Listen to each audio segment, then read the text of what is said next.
Hey everyone, Jesse Cool here, and welcome to another live stream where, once again, we are going to be working on, well, yeah, I guess people in chat can contribute a little bit, working on my pre-stream. Today we're actually going to start on the actual animation. Unlike the last stream I did where I was just doing texture generation stuff, which in the end did work. I do probably want to make some changes to that, but I'm a little bit lazy to do that now, and that can be done later because it basically works for now.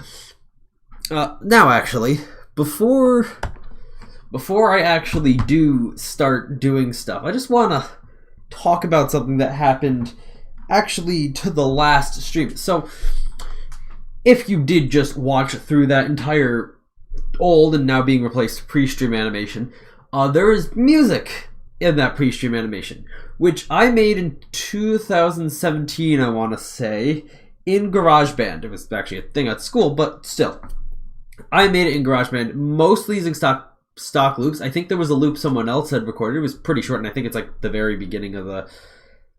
Or it's used at the very beginning, and then also just some extra drum beats adding in there.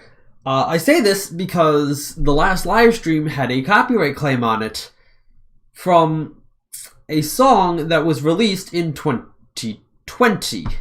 And what's worse is that it's a Five Nights at Freddy's song. Yeah.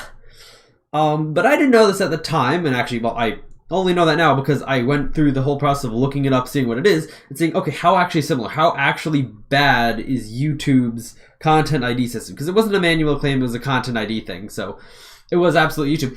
And the reason why, specifically was the end of my song got claimed, is because that Five Nights at Freddy's song uses two of the same loops that my song uses prominently in the exact same order. Specifically towards the end of it as well. Which is why I presume YouTube's Content ID got a little bit confused. But, I mean, obviously, one, I made my song, and two, I was first. My song did come first, as little people know about it. So, the way I see it, at least, there are two things that are at play here. First of all, definitely not copyright infringement. That's first of all. So second, I did not infringe on their copyright. If at all this would be a copyright claim, they would technically then have infringed on mine, since mine came first. Another situation which, if it is copyright infringement, I guess, you could look at it as if it's derivative works. But then again, derivative works, mine still came first, so it would still be mine. And obviously, neither of these things is the case. Neither one knew of the other one's existence, I guess, until now. So they just happen to sound basically exactly the same because they use these exact same stock loops from GarageBand in the same order. So anyhow, yeah, it was YouTube's manual content ID system, which is, I guess, YouTube's content ID. So hopefully this stream doesn't get claimed because I, once again, use the song that I created. And it's actually now linked in the description if you did want to listen to it off platform. Because I did also upload it to SoundCloud in 2018. Again, 2 years about before the song in question was actually uploaded to YouTube and other platforms, because I looked elsewhere on the internet, and 2020 was when that song was uploaded, versus mine was uploaded to the internet actually. I think Coolcraft Season 1 Episode 6 was the first time I ever actually used it, specifically the end of the song in an outro, which I eventually dropped that in Season 3, I want to say, because outros just don't make sense, and I didn't really do anything useful with it, but I looked back, and the first time it looks like I actually did use that song as an outro was in Season 1, Episode 6. So look for that if you want to see its first use on the internet, which does definitely predate whenever this other song was uploaded to the internet. Anyhow, no one cares.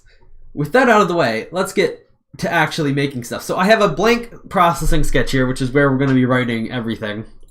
All that's currently done is we simply set up a full screen 3D sketch, so we'll do that now. It'll probably... Oh, it's on my second... Why is it on my second monitor?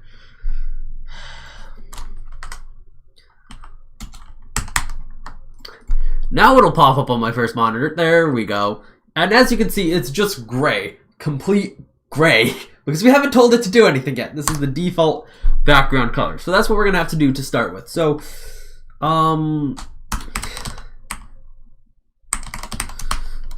start with background. And we should probably choose a nice sky color here.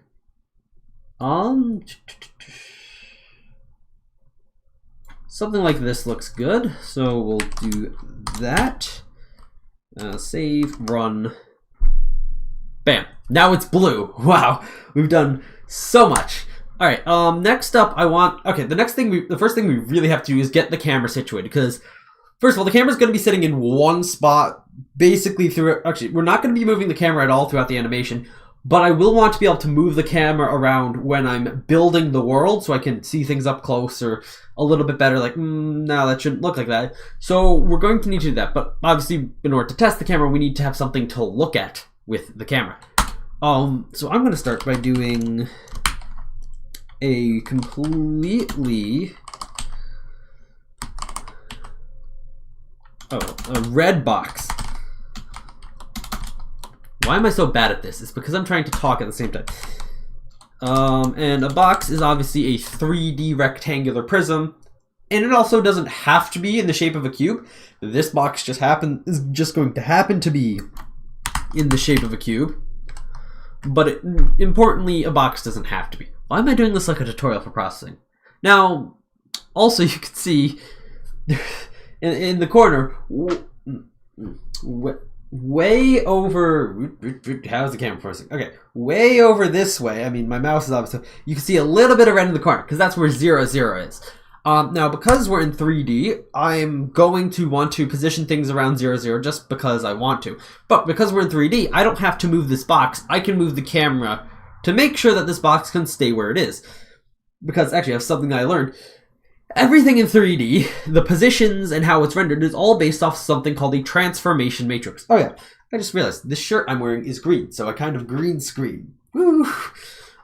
Anyway, everything in 3D, the positions of where everything is drawn, is based off a transformation matrix. Now, this is important because as you make changes, moving and rotating throughout the scene, that is just multiplying stuff onto the current transformation matrix, which is actually a pretty efficient way of doing it. And then you just, when you want to get the coordinates of something on the screen, you just multiply it by said transformation matrix, and it'll give you approximately where on screen it should be. At least this is my primitive understanding of it. And so, based on that, from what I know, how the camera then works is that it's just another transformation matrix that is computed, and that's then multiplied into the base transformation matrix of everything else that comes after the camera command. And then that's how it gets displayed. But the camera is a little bit, but anyhow, that's a little bit more complicated, I think, than I meant to actually go with that. So let's just start by setting up the camera. Now, if I remember correctly, the syntax for the camera function in processing is going to be the focal point of the camera, the location of the eyes of the camera. So I'm going to say,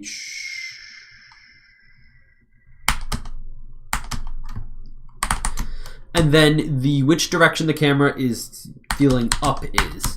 So in this case, we're going to have up be in the negative y direction, which is what a 1 in the center means. You can mix and match any number between -1 and 1 for these numbers to get a full, every possible rotation for which direction up is considered in the camera. So now if we do this, we see nothing. It's always fun. And I need to know why. Okay, let's just see about 50, because the box is 10. I also could have gotten the syntax backwards, actually. Let's set this to 0 and this to 50, see what happens there. It might be eye focal point. Doesn't look like that's it either.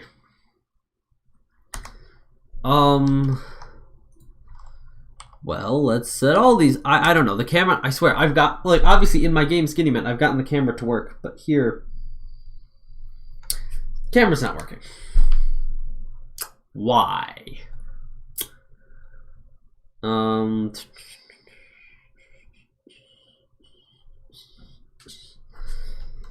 I don't know. Let's say -10, 5, and I don't know, 0 for that. See if this helps at all.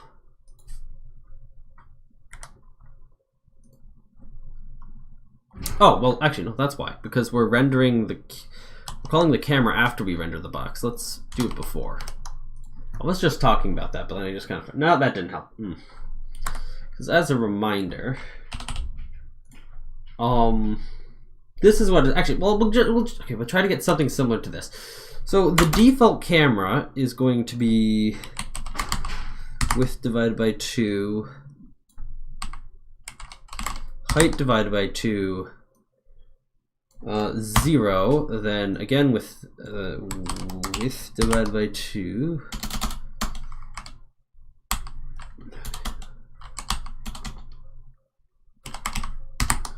If I can spell. And then this, I've looked into what the Z calculation is. It's something weird, like taking the field of view and multiplying it by like the width and the height divided or something like that. It's quite complicated.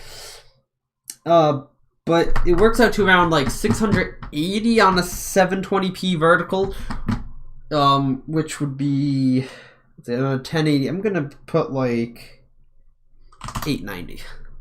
See what that looks like. That also does not have the box. Let's make this box like bigger. Does that help?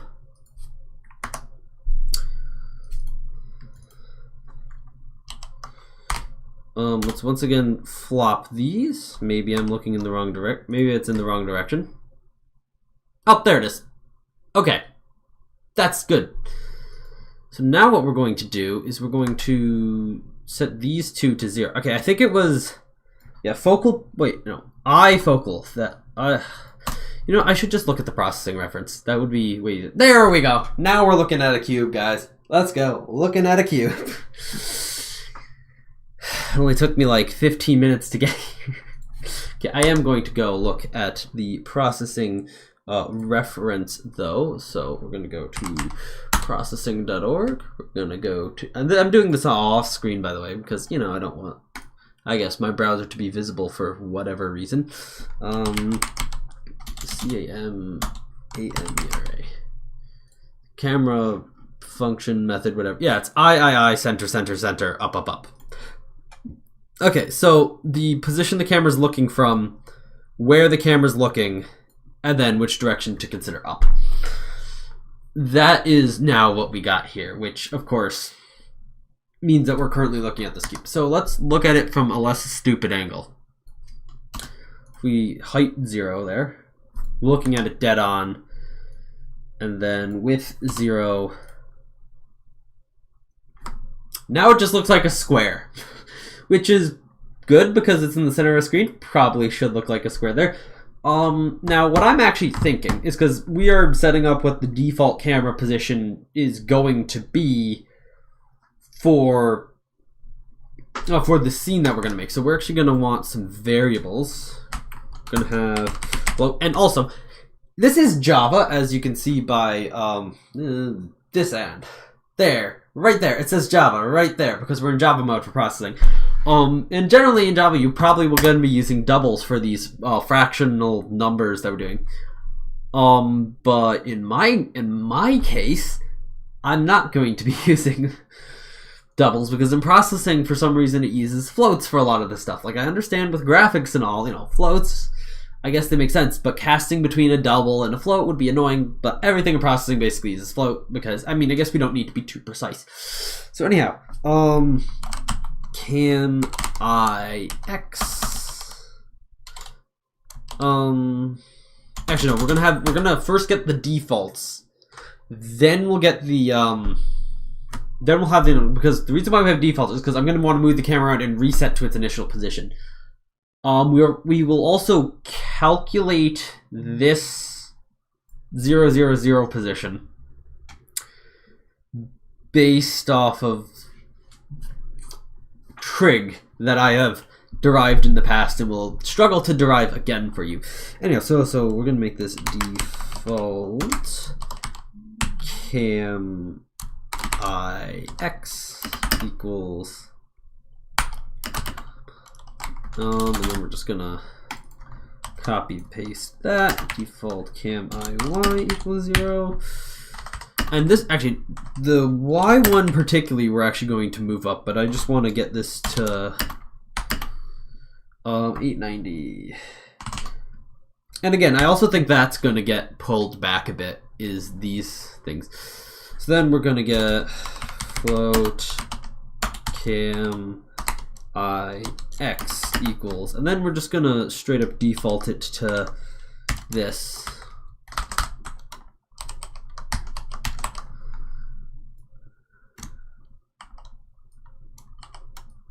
And Z.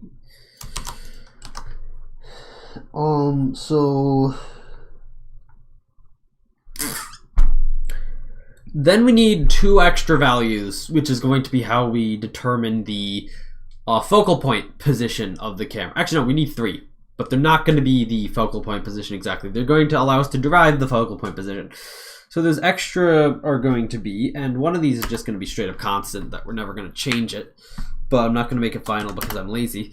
It's going to be, so first of all, we're going to have cam XZ rotation. This is how much is going to be rotated in the XZ plane effectively. So the Y1. And then this is going to default to 0, maybe. I might need to flip that around to 180 or 90 or something like that, but we'll see how the trig goes. That's going to calculate all this. Then we're going to need cam Y rotation, which is going to be a rotation that is perpendicular in the... The cam Y rotation is going to be a rotation that is perpendicular to the previous rotation and allows, so basically the XZ rotation is what's going to allow it to, the camera to look side to side. The Y rotation is what it's going to allow it to work up and down. We are not doing this rotation of that axis because in order to do that, that would require messing with these values, which I have never really needed to figure out. So I'm not going to start here because we don't need to go off axis.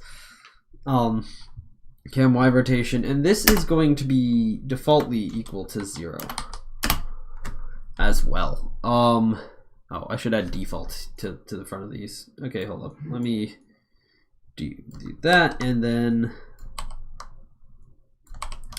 the final one we need to add is cam FO focal point distance.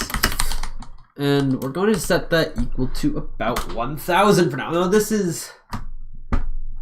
I'm not actually thinking about this. This variable is a little unnecessary. Because it doesn't matter what the actual coordinate of the focal point is. All that matters is that it's the proper direction away. Because unlike a real camera, where the focal point would actually matter, the camera in processing does not have a depth of field or, you know, focus of any kind, actually. Like, everything will be perfectly in focus no matter what distance it is. That'd be some shader magic to make that not work. So, or to change that, that would be a lot of shader magic, which I don't know how to do. So, instead, we're just going to leave that. So I need to create these 2 variables. Okay, so cam XZ rotation, and then we'll just initialize these all to whatever their default values are going to be. Cam Y rotation equals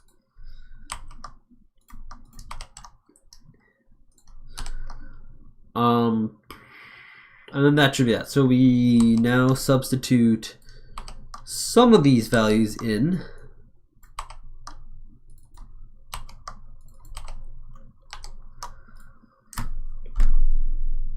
And it looks exactly the same, which is good because that's what we wanted. Next, I actually want to calculate these positions. Now, currently they are 0, so that's probably going to be easy. But we're going to need to, first of all, float the camera Y FO focus. So the Y focus is going to be equal to the sine of the camera Y rotation.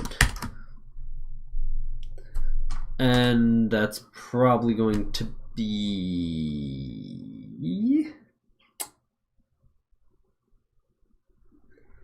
plus cam IY. That way we can just feed this value directly in. Now there's a reason why I'm doing Y first, and it's because we will be taking, so, and then we're gonna go, comma, remaining distance. And this is specific, actually, what I'm specifically doing here is I'm going to make it so that the camera, or when we rotate the camera, it doesn't feel weird, because if I don't do what I'm about to do here, and just straight up then also apply a rotation to the x-axis, it'll make the actual rotations feel a bit awkward. If I'm looking up or down, it'll... Okay, that's very long. Okay. It'll, you know, if it'll, when you're like looking up, it'll feel much different of a speed of rotation compared to when you're looking more horizontally.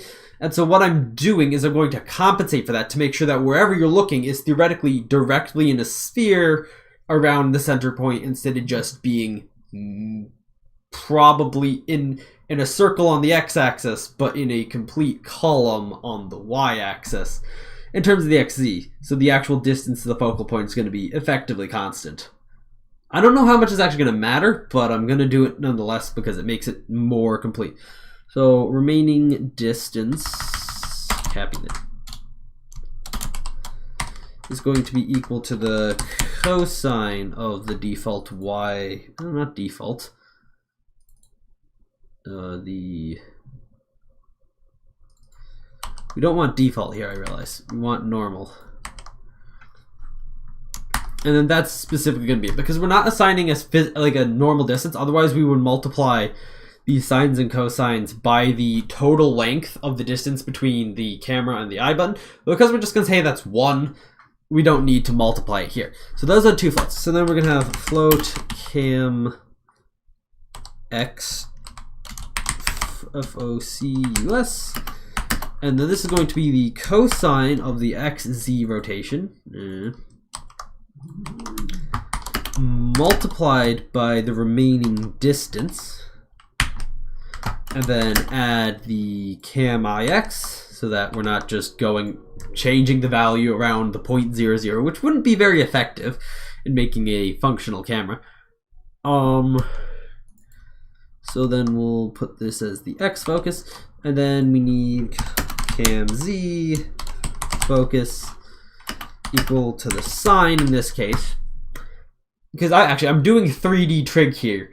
That's effectively what I'm doing. And then the rest of this for the z is going to be this. It's going to be exactly the same for the rest of the z, just using sine instead of cosine. Remaining dist plus cam iz.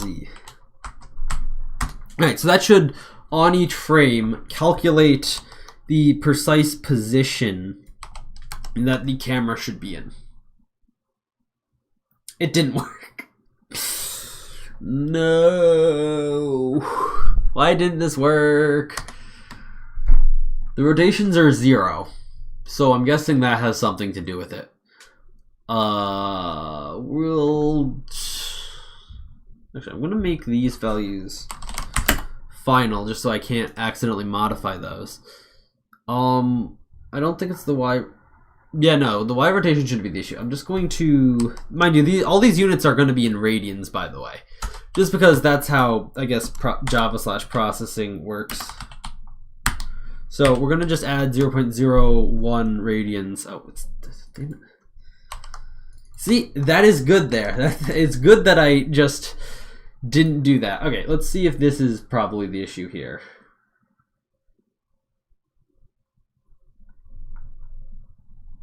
Oh, there it is. And there it goes. Yes, okay. So the issue is that I'm not facing the right direction, which would mean I want to edit this value. So I just want to put this in degrees. So we'll use the radians function, which converts from degrees to radians, of 90. Let's see if that's going to be the correct direction. Oh wait, shit, it's still going to be, okay. That was not the right, let's go negative 90. That's correct. All right. So for this set of equations here, I should document this. Negative 90 is apparently going to be pointing at 0, 0. So the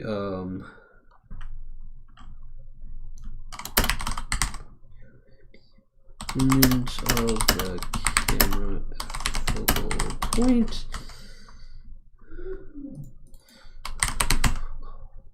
FOCAL point. And then this here is going to be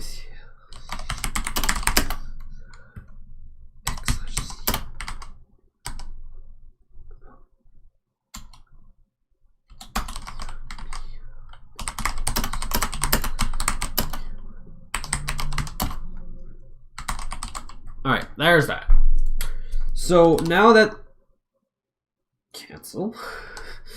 Now that we've gotten the camera position correctly done, we're probably, well, I want to be able to move the camera. So there's a couple ways I can do this. The first one is going to be physically moving, you know, up, down, left, right, in, and out. So this is going to be keyboard input. Void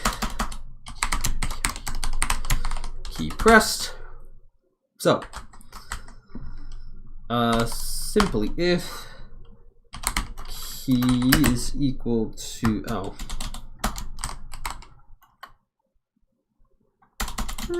key is equal to space. So if I'm pressing the space bar, this is going to want to go up. I'm realizing now that I need to do this. I can't just have it like you press it once, it moves a fixed amount. I want it to be continuous. So for that, we're going to need to have states that set. So boolean move cam up.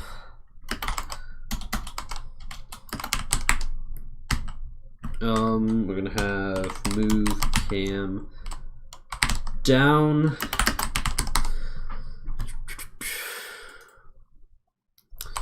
So this is going to be move cam up equals true, and then void when you release it, we're going to likewise copy this and falsify that. So now then, I mean, we currently only have one thing that we can do. So we're going to come to the bottom of draw. Actually, no, we're going to make a separate function for this. Void camera camera MOVENTS. And what this is going to do is simply if camera move up, then the cam IY going to be added 2 by 2, let's say. Actually, no, subtracted, because we're y is inverted in processing space, and that's how I set up the camera. So now I'm going to press space. I'm going to click on it and press.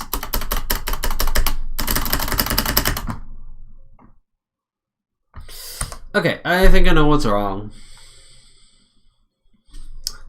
And it's the detection using key.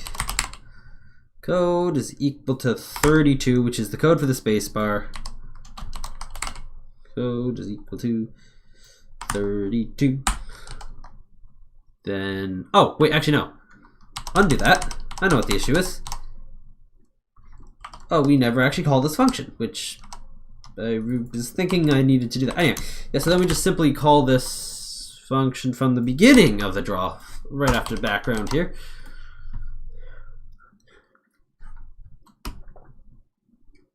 Now, I could press space and go up. Now, I can't do anything else. It will always go up, and you can just see the top of that cube now. And the speed of which, I'm going to up that to 5. So now we will continue doing other stuff. So we have move cam down. So if code equals shift, then move cam down equals true. And then we set it to false here. Then we simply copy paste this, exchange this with down, and add 5. And now we should be able to move the camera up and down. Up, down, up, down. Woo, we are making progress here, people. It's only been 30 minutes and I'm getting a box to move up and down on the screen at my command. Yes. Mind you, I haven't set out any layouts or anything yet. And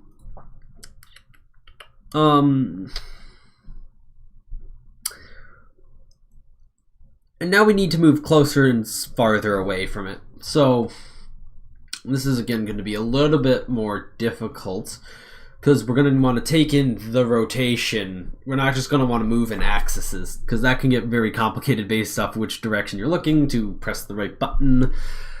So what we're going to do is move cam in, move cam out, and we're just gonna set them both equal to false. So then if key equals W or key equals W, then this is going to move moving move the can. And then we likewise do something similar for the S button.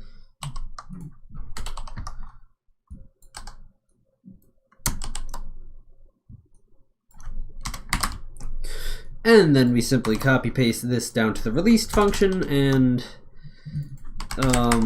change these values to false. All right. So if if we're moving the cam in, we have to change both the X and Z values. So we're going to have cam IX plus equal the cosine of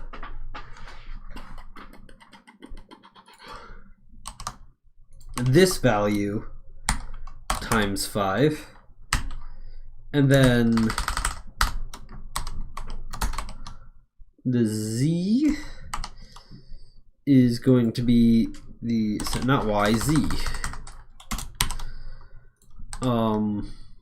First of all, we'll test this because I could go in the complete wrong direction, but I don't. I go in the right direction. And then it's off the screen. And then likewise we can copy paste this for out,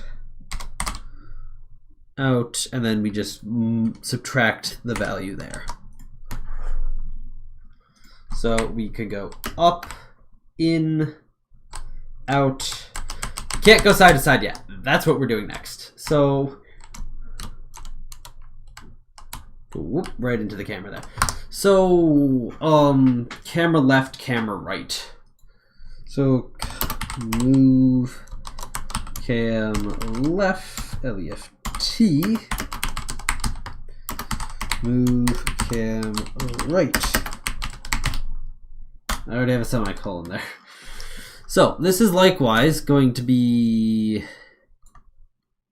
I'm just going to copy paste this because it's the same basic thing, just use A and D. I did just see a heart going off in chat there, so hello person in the chat who isn't sending messages in the chat but is still reacting. Okay, now this should be, A should be left, and then D should be right.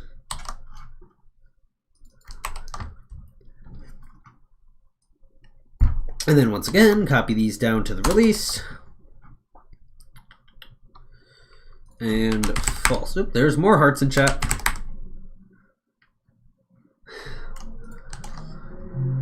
Oop.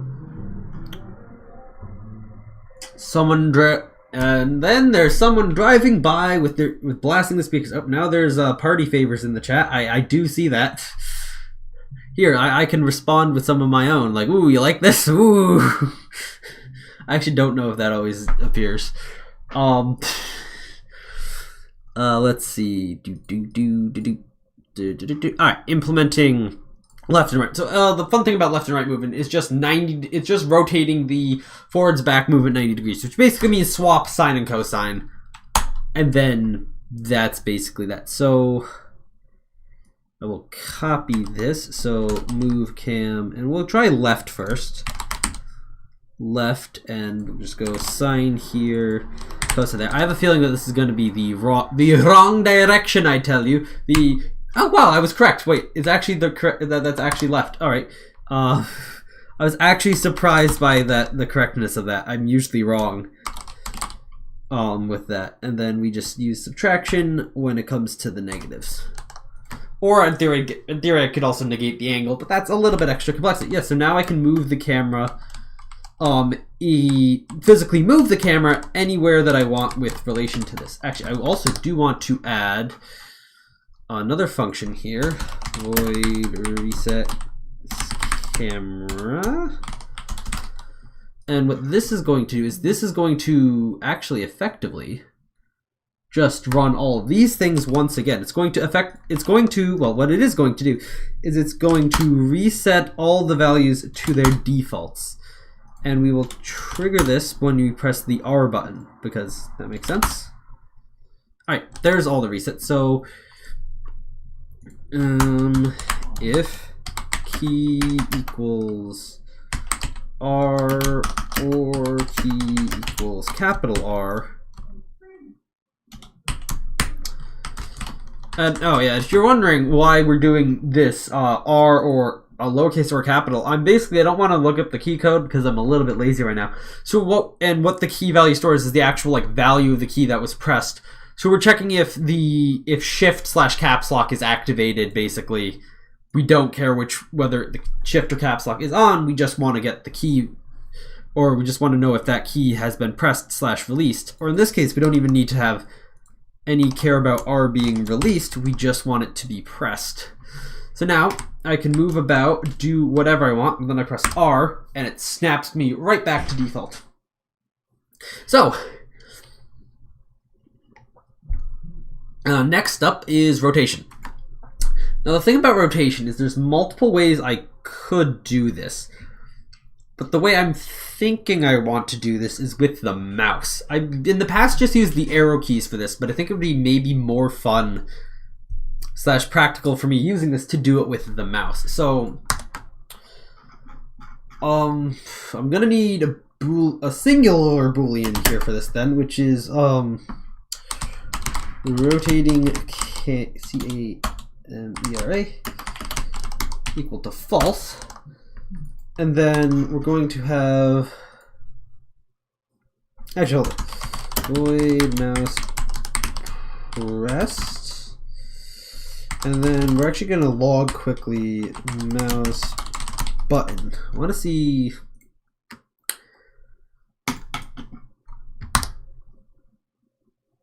Those buttons were a little bit different than I was expecting, but yeah, 3.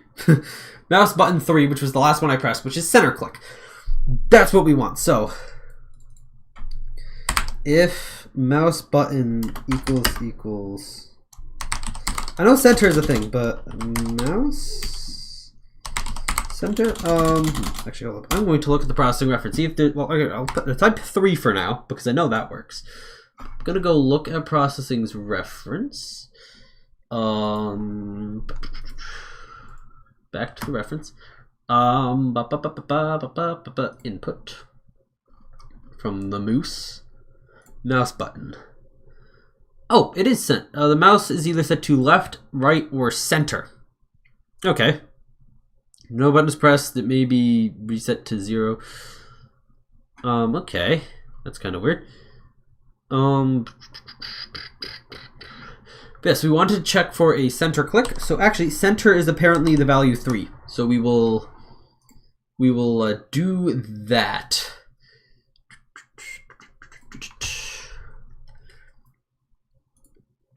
There is a semicolon at the end here. That is not supposed to be there. All right. So if the mouse button is center, then rotating camera is going to be equal to true. And for the mouse released, it's of course going to be the opposite.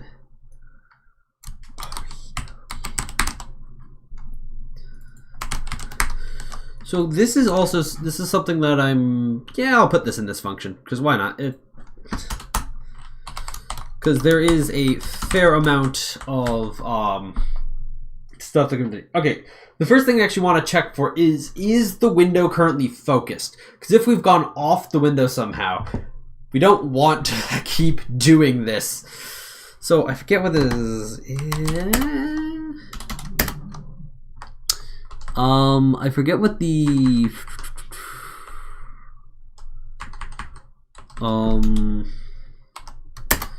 is it called focused? Yes, focused, there it is. So if not focused, then rotating camera equals false. Because wait, where did I'm just realizing that the code that I might want to just reference here in a second may have been on my old laptop SSD, which isn't good. Not good. I am looking though. UI video. No. Image. How?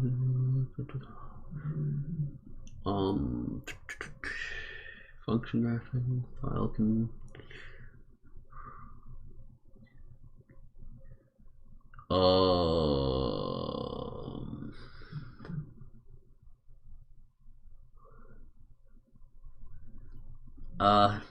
Yeah, that's not good.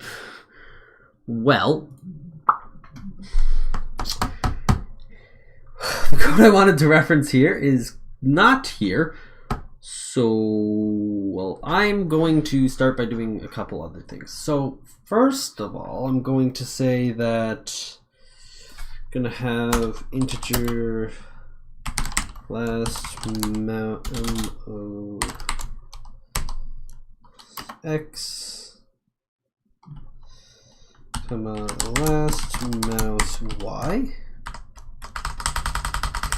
Because actually what we're going to do is when you do press on center click, it's going to be, first of all, return there. These are going to be set to equals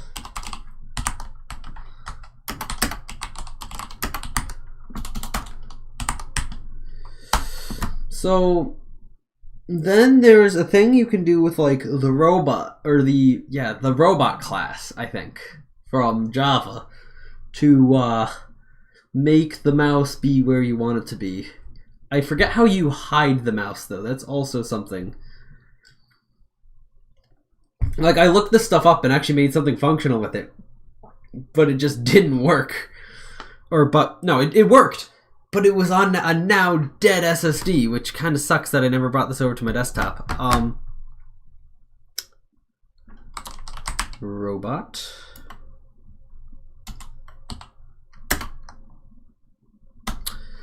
Okay, I'm gonna start looking stuff up here.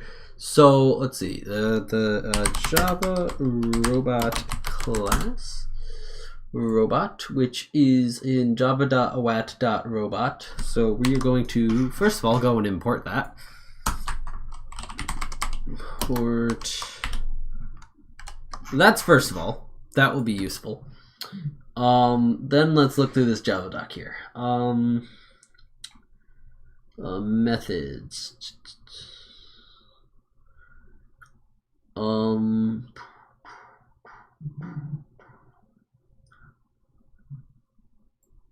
Is this a static function, or do I have to create an instance?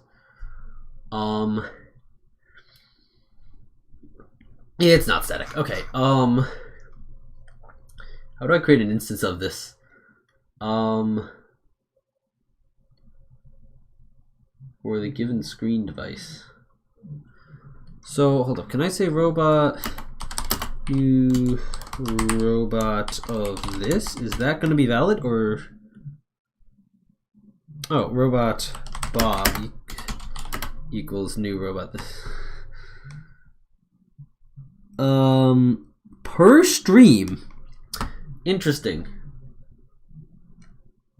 Constructs a robot object in the coordinate system of the primary screen. That might also not be what I wanted to do.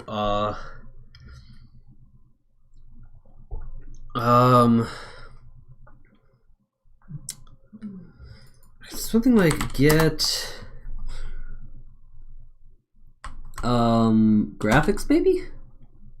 No. Get surface maybe. Nope. I'm just trying to get this from memory. Is there something about panel? I may need to. I mean, this is going to be. Okay, then there's that. Okay, hold on. I am going to go and redo these Google searches because I'm actually not entirely sure. I don't remember, and the data that I'm looking for is on a now dead drive. So, searches.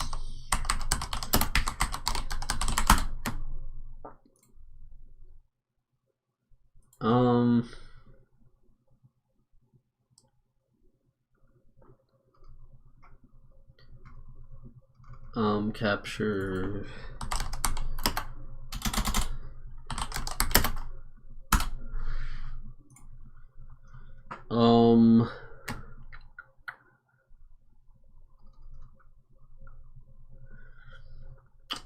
None of this. I don't know exactly what to search for this here. Let's see. I don't remember what I looked up for this. Like, I'm actually forgetting.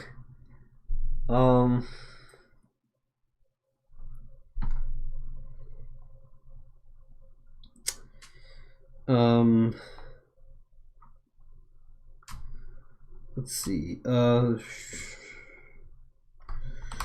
the mouse. Move the mouse.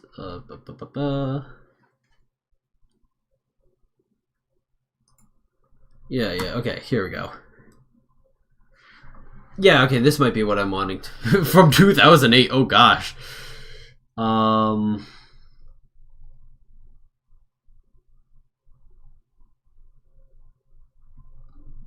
Oh, no, that's not what I wanted. Let's see about this one. Oh,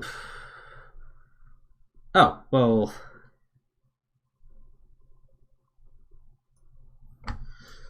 Well, actually, I'll do this here. Bum, bum, bum, bum, bum.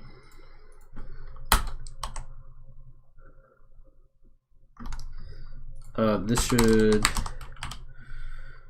return that CR, and then just cursor. That should reset it, hopefully. Okay, so that will disappear. Actually, well, okay. First of all, first things first. Or actually, hold up. I do need to do something here. Something else. I do need to have else. So the very first thing I'm going to test here is, does this disappear my cursor when I middle click? Cool. That's exactly what I did want to happen.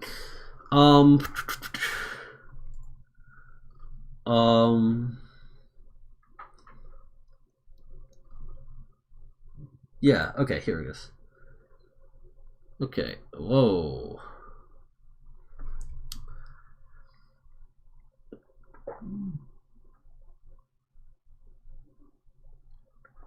To set the mouse position to in the moved mouse move. Oh yeah, fun thing about this robot class that I'm going to be using here is that you can actually use it to actually set the current position of the mouse outside of the application that you're currently running.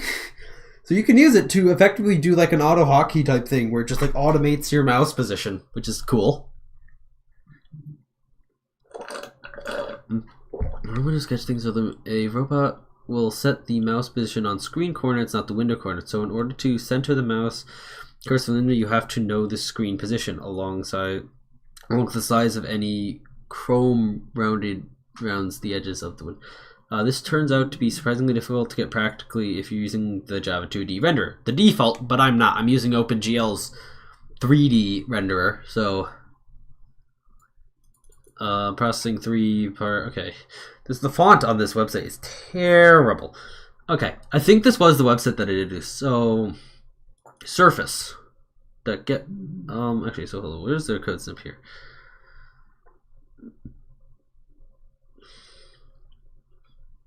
For P3D and P2D, we have better luck, and the window is actually handled by JOGL, which has some routines with we want to directly surface get native, which will return the GL window, which exposes public methods. Okay, I'm gonna have to put an import at the top here. I think it's raining outside. Bit unfortunate. Apparently going to be downpouring here tomorrow, which is like great. So. Oh, that's even more. Oh, I don't even have to do this stupid cursor stuff, as I can just do the following. Oh, I missed the G. Okay. GL window R. Oh, well, this is in the wrong position. Whoops. So actually, we're going to do this right here at the top. So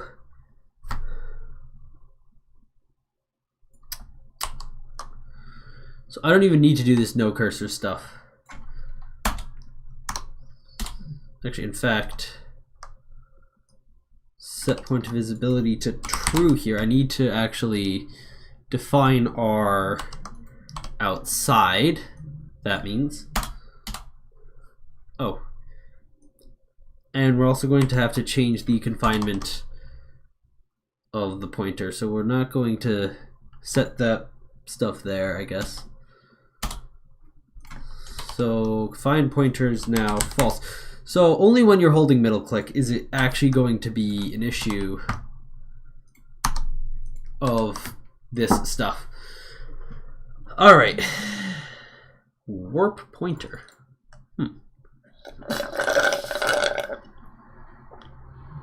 Oh, I don't even need to do shit with the robot, apparently.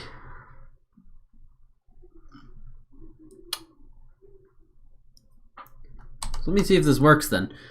Because what will just happen then is...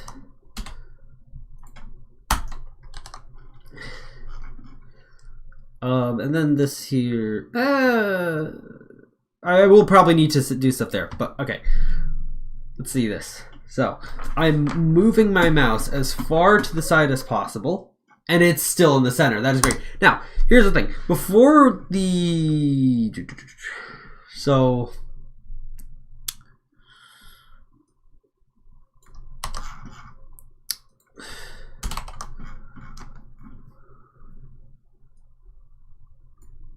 So now, before we actually do this, actually, this last mouse X and last mouse Y are kind of useless. So as we know what the last positions are going to be, they're going to be at the center of the screen. So what we can do is here, before we do that, so we get int x move is going to be equal to mouse x minus the half width.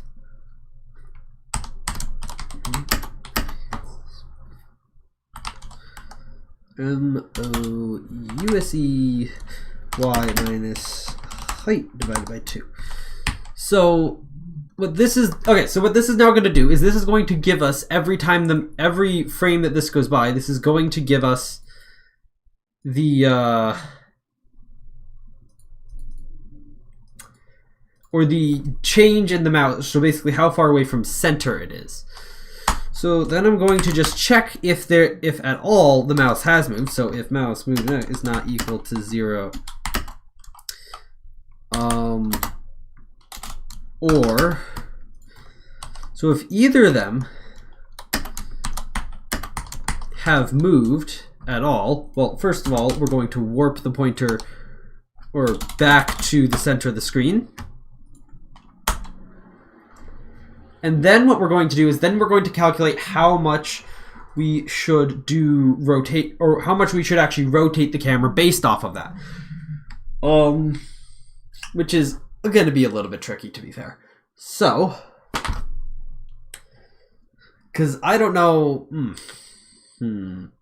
All right, so first thing is, I guess we should have the float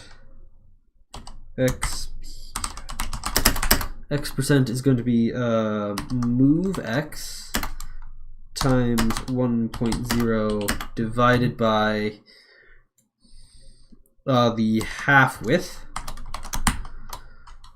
and y, and then likewise for the height here. So we're first of all going to get the percent.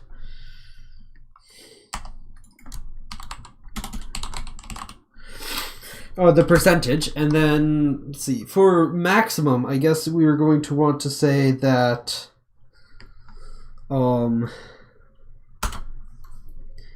so then we're going to say float x rotation is going to be, let's see, I guess it's going to be in radians, so 1. Well, this value will be adjusted. We'll see how this feels. Or, no, we'll do 2 radians times the x%, and y rotation is going to be 1.5 times the y%. No. Be a comma there. All right, then for the XZ rotation, so the cam XZ rotation, this we're just going to simply add the X rotation here directly into it, as there should theoretically not be any conflicts. I'll probably be the wrong direction, and then I gotta invert it. That's fine. The challenge comes with the Y, because we can't just go unlimited spinning in the y-axis. We have a limit of, I guess, plus or minus 90 degrees that we can go to. And it's realistically going to be... So, it's realistically going to be less than that. So, if the camera y rotation plus the inputted y rotation is greater than or equal to pi divided by 2, or it's going to be less than or equal to pi divided by, okay, hang on. I will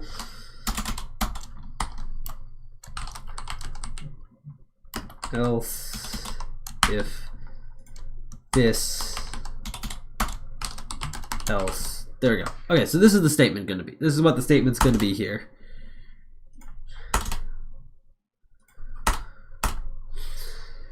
So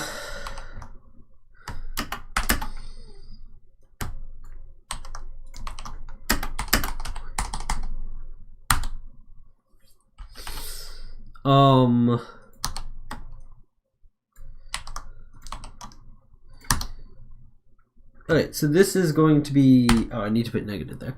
So negative, so this is going to basically be, if it goes beyond our vertical, the limits of vertically, then we're just going to directly limit it to just shy of 90 degrees in both directions. Otherwise, similarly, camera Y rotation plus equals the Y rotation. All right, let's test this. Wow, I have spent over an hour just preparing this. So we're gonna go a bit to the here and okay. It works. Feels like it could be. Oh. Ah. There's the thing. Okay, so at this angle in particular, I'm trying to move horse sideways, left and right now. It's not working. No, forwards and backwards is. So I don't know. Okay. Apparently I'm not warping the mouse enough first before I do that. But hey, this is working. It feels like I could use a little bit higher sensitivity just across the board. So I'm gonna increase that. So let's go 2.5 radians on the X and 1.8 radians on the Y. I am pointer warping here though.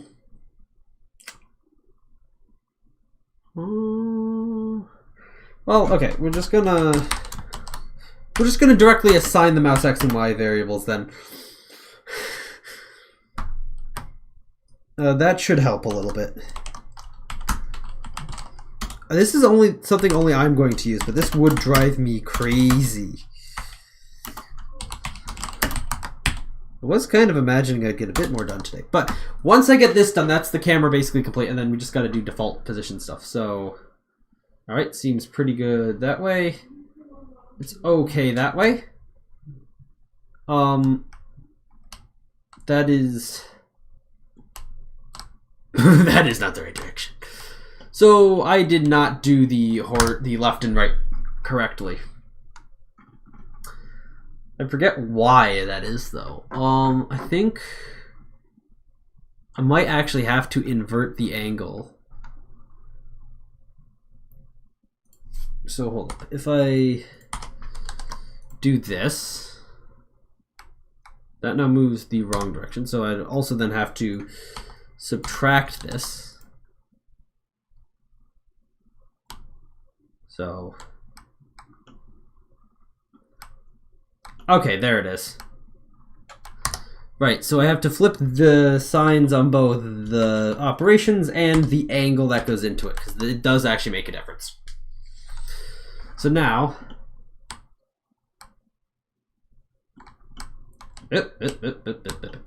I got too close to that. Admittedly, it doesn't feel the smoothest for my mouse movements here. But that's probably fine. Let's also test, oh.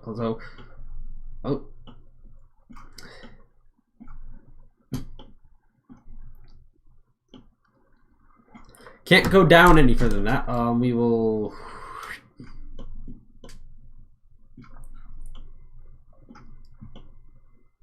Yeah.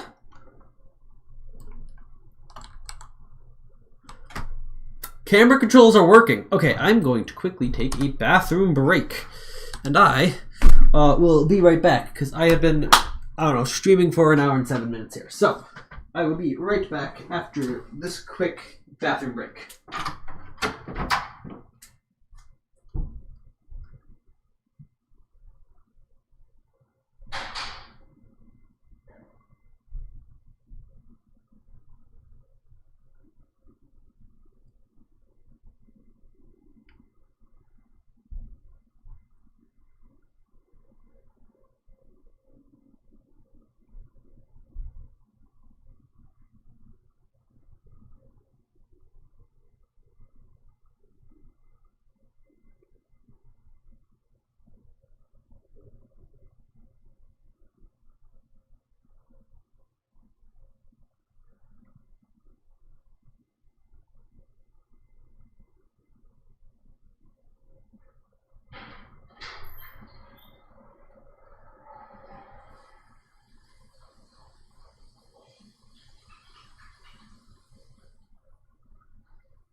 Alright, so I'm back. Did you miss me? Oh. So now, okay, before I actually start putting stuff in, I want to actually get a slightly better default camera position. So I want to be a bit farther back. So we'll say like 1000 is the default cam Z position there. Gonna move this up to negative 250, and then we're going to look down by like 15 degrees. Let's see what this looks like on that box. Should be up a bit farther, so we'll go 400, not 4,000. 4,000, no. All right, I think that's probably fine because we can still move around. And I lost it. There it is. Yeah, my mouse movement-based stuff is still not the best, and I can simply press reset anytime I want. All right, one more thing actually before we get to stuff. Lighting, because as it currently sits, actually I'll bring it back up. This cube is flatly lit. Without those lines there, it would not be easy to tell that this isn't 3D. In fact, actually, we'll turn those lines off because we realistically won't be having those lines there in the final animation. And now you can basically not at all tell that this is a 3D object. It's just a collection of red pixels on the screen. So that's where the lighting comes in. So,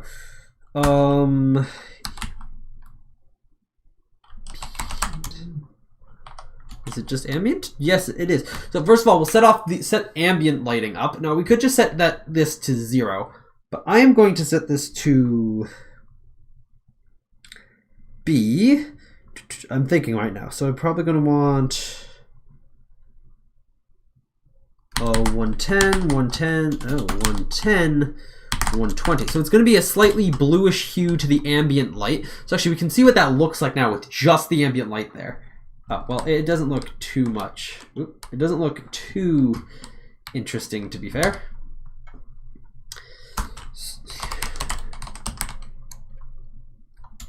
Okay, is it ambient light, actually? Because ambient might be a different property. It is ambient light. Whoops. Yeah, okay, so here's what this cube looks like in the ambient lighting, okay? It's much darker. Now we're going to go...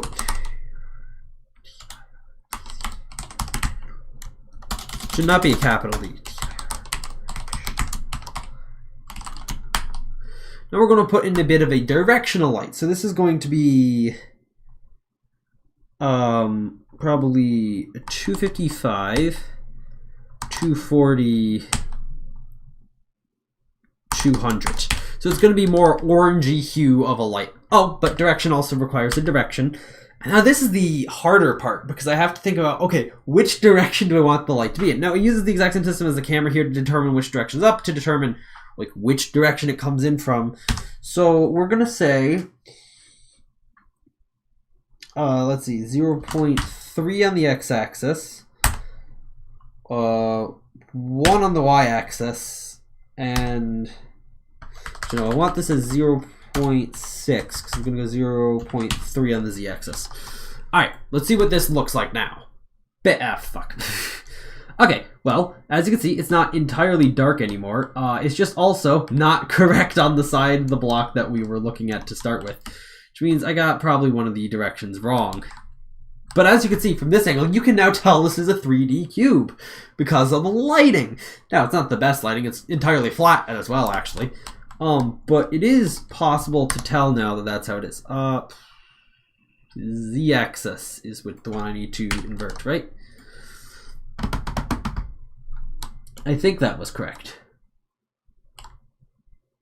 Yes, that was entirely correct. So now it gets lit from this direction, which you can kind of tell if we move off to the side here, which is a bit different than this direction. We may add a second directional light later if we find that the stuff that is on this side is a little bit too dark. But we'll see. We'll see. Maybe we'll want the light to be a little bit more from the camera's perspective, a tad bit. Anyhow, now an hour and 13 minutes in, we can finally get to actually doing stuff that's going to be final.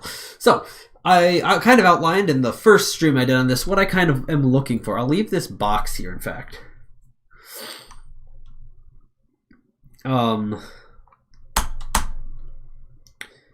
But to start with, we're going to make a road. So the road is going to be completely black. Well, it's not going to be completely black. So 20. That'll be the color of the road. Then we're going to move to the so trans weight down 100. Oh wait, hold on. I'm going to translate down 100, and we're also going to want to then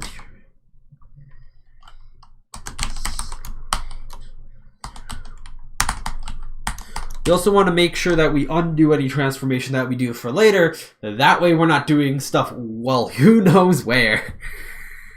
Now we're just going to box.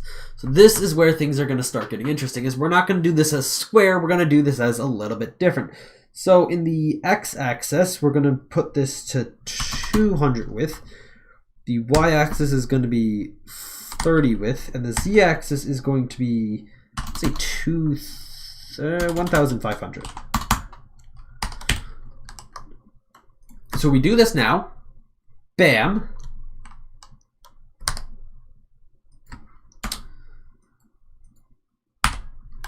I said we do this now. Bam. Okay. So now we have what is going to be our road here. Now I think that it definitely needs to stretch farther into the distance, which may mean we need to move it into the z-axis a bit. And I definitely feel like it needs to be wider. So width would be the x here, so we'll double the width. See what this looks like.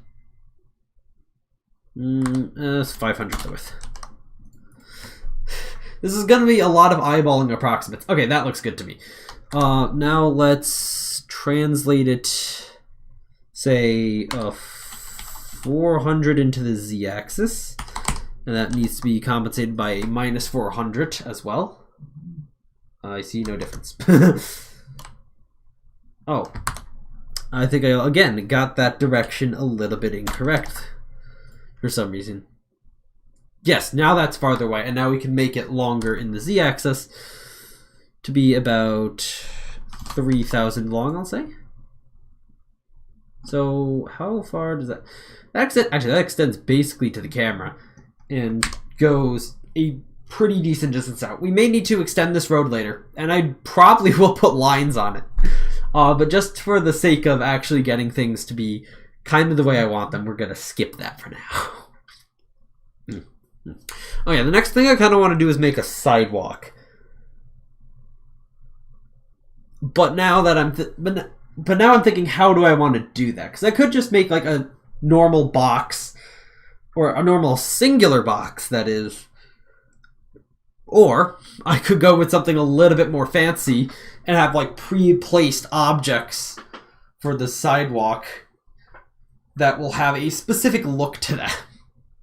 And I think I'm going to do that, just to make a little bit more flair and style. I was thinking of making, actually, I was also at one point thinking of making the road like a procedurally generated object, but I'm like, that's too much effort. For the sidewalk, which we're going to have like many sidewalk tiles, that's probably a better idea to have.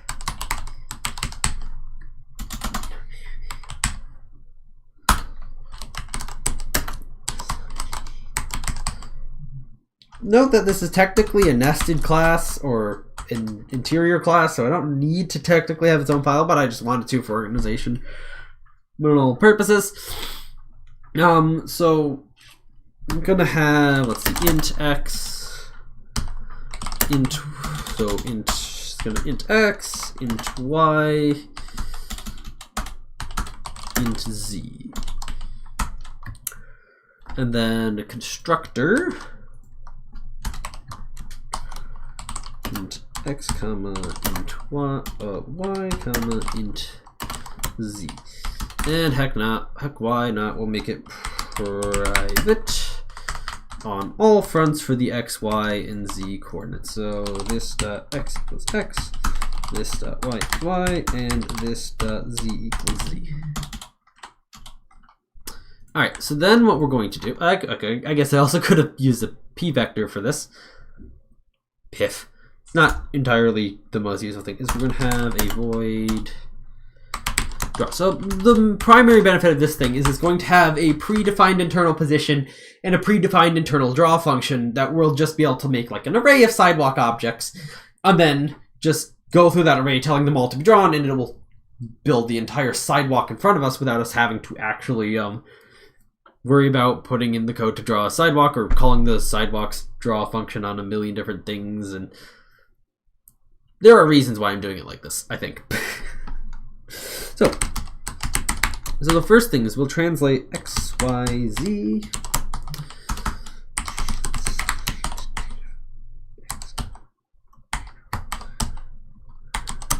All right, so translate to and from that position. Then we need a sidewalk color. So let's go to the color selector. Let's go I think I'm kind of want like a more whitish beige color. So I'm gonna need to a whitish gray beige. So whitish grayish beigeish. If that makes sense, whitish grayish beigeish. All right, I think that probably looks fine. So we're gonna just make that the sidewalk color for now. And the first thing we're gonna do is we're gonna do a box. We're gonna make a box, which, okay, there aren't too many 3D primitives that you have access to in processing. You have the box and the cylinder, and I think that's it. Actually, let me go look at the reference. Is there stuff other than the box and the cylinder? Go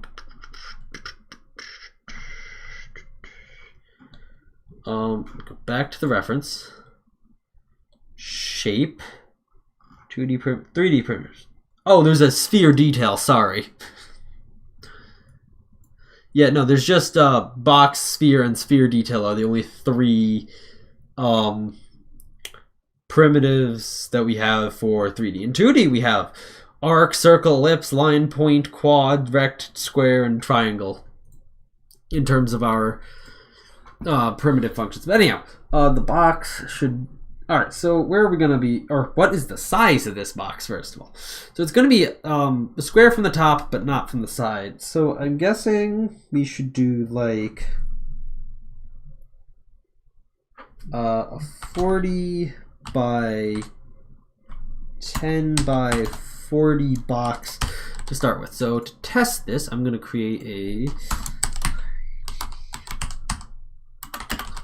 USID of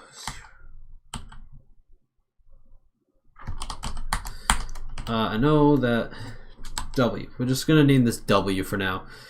And once we're here, we're going to do w.draw just so that we can see what's going on with this current sidewalk object. And I don't know, that feels a bit a tad on the small side right now in terms of the sidewalk size. So we'll say that the total size I think is going to be 100, which means this first bit should be about 80 by 80. Let's see what that does. Yeah, that's a much better size. We're also going to make the thickness 20 now. So this is going to be our starting inner box, but we're going to make another box inside of that box, kind of. Except this is going to be a 90 by 16 by 90 box. So it's going to kind of stick out of that box like this. Although I think it should definitely be... Should it? Let's see. It may not need to, actually. Yeah, because this looks probably fine here. No, it may actually be... The sizes may need to be reproportioned a little bit. But then here's the complicated part that I'll need to kind of figure out a little bit. Is going to be the next... I haven't explained what I'm doing. You'll see in a second. So we're going to need to do some more translates now. It will be nothing in the X and Y for now, but considering this is like 50 away, we're gonna need to go 45 in the Z axis, and then of course we're going to need to untranslate that, and then we're going to box. And now here's where it gets a little bit interesting. So we just moved in the Z-axis. So it's going to be 100 in the X-axis. It's going to be 20 in the Y-axis. And 10 in the Z-axis.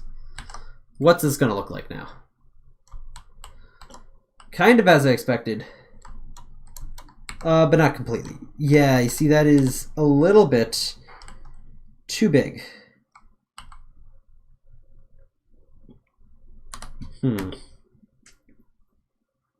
So that is correct. I was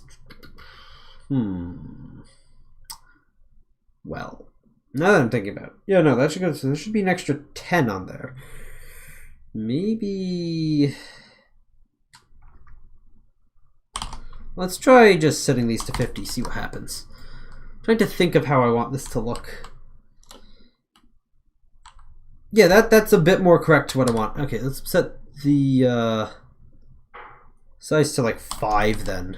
See if that's a little bit better, because then the outside's not nearly as thick. Okay, that needs to be brought back. Actually, maybe 45 was correct. I was just going a little bit crazy on the sizing there. So mind you, okay, so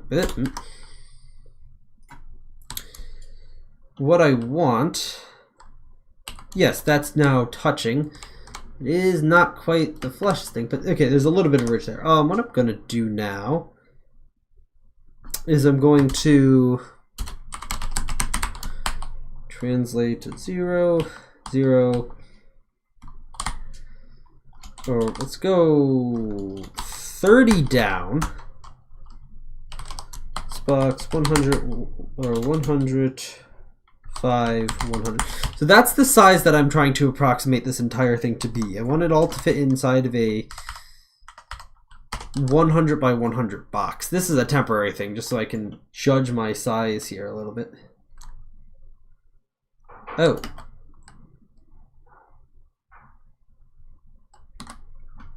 Should be 30 in the Y-axis, not the Z-axis. Sorry about that.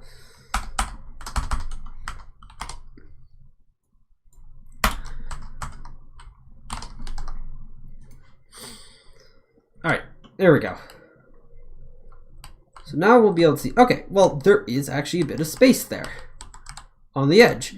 So I can go back to having this as, say, 50. Can I? Okay, so that is now going over the edge. Okay, so can't go 50. Let's try 48. I'm just tossing out numbers here. I think wait, it should be probably halfway in between 45 and 50. I think that's not okay. Should be 47 then. All this work just to like get a sidewalk piece. Okay. Slightly too far in now. Let's say 47.5, and then if that's good, we will just stick with that. So I want these sidewalk pieces to be able to be flushed together. I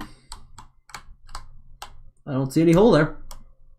Yeah, that's good. Okay. So okay, that is going to be the distance away from the center each one is. So going to then. So actually, the way I see it actually is we're going to need to translate back that way. So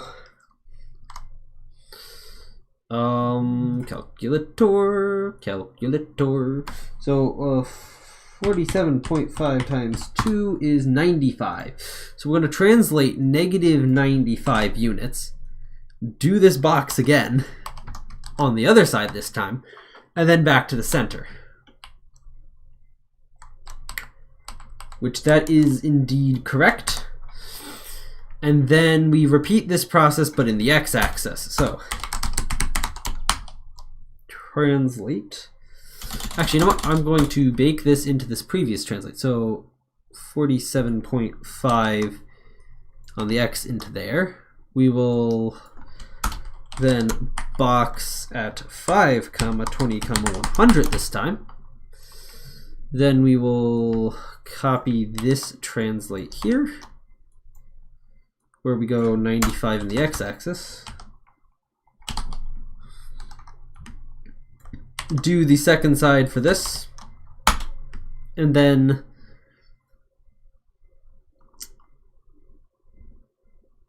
translate simply the final 45 back to center.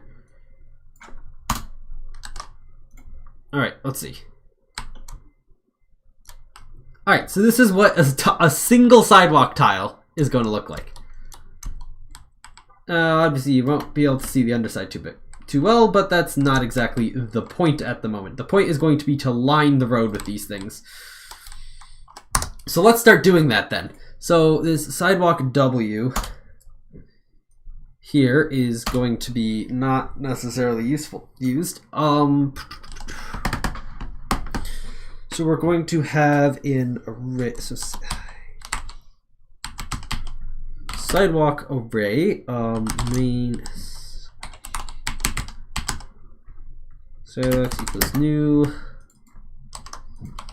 Let's say 20 of these for now. I know that's probably not going to be enough. But we will do the calculations nonetheless. So, we're going to initialize and setup.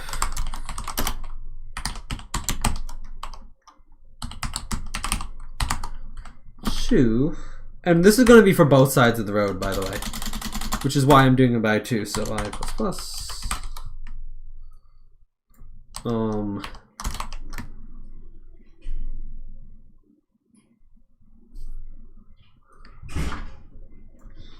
So I plus that is less than that, and then I plus plus.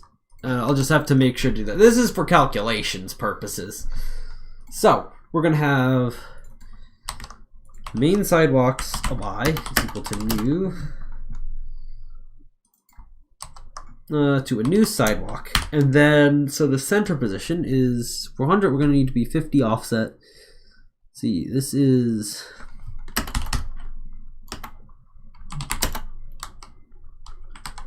So that's the road right there. It is going to be, in the x-axis, we're going to be, so how wide is it? It's 500 wide, which means 250 plus 50, 300. So it's going to be 300. And then that's down 100.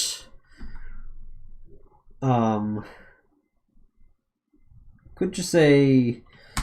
We'll say 110 for now, and then here's going to be the calculation, the actual reason why I wanted to do this. So that road is 3,000 long. We are going to, and it's 3,000 in the Z, so that's going to be, I'd say, 2,950 minus I times 100. And that is how it's going to be calculated simply, and then we'll simply add half the length to that, and this will be negative 300. I just realized I didn't actually tell it to draw them. So once we get the roads, we're going to have to go for int I equals 0. I is less than the total length of this. So we actually do not care at this point.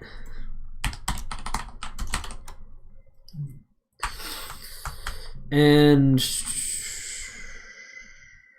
we're going to then do main sidewalks of I dot draw. I realize I probably could do a for each loop there, but I'm too lazy to actually reformat that. And they're all the way back there, damn it.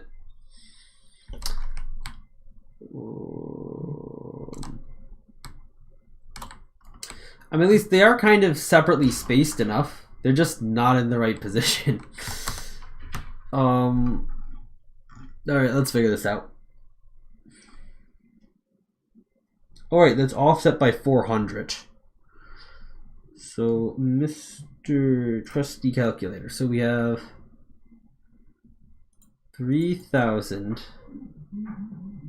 divided by 2, which I forgot. Minus 400. 1,100 should be the value.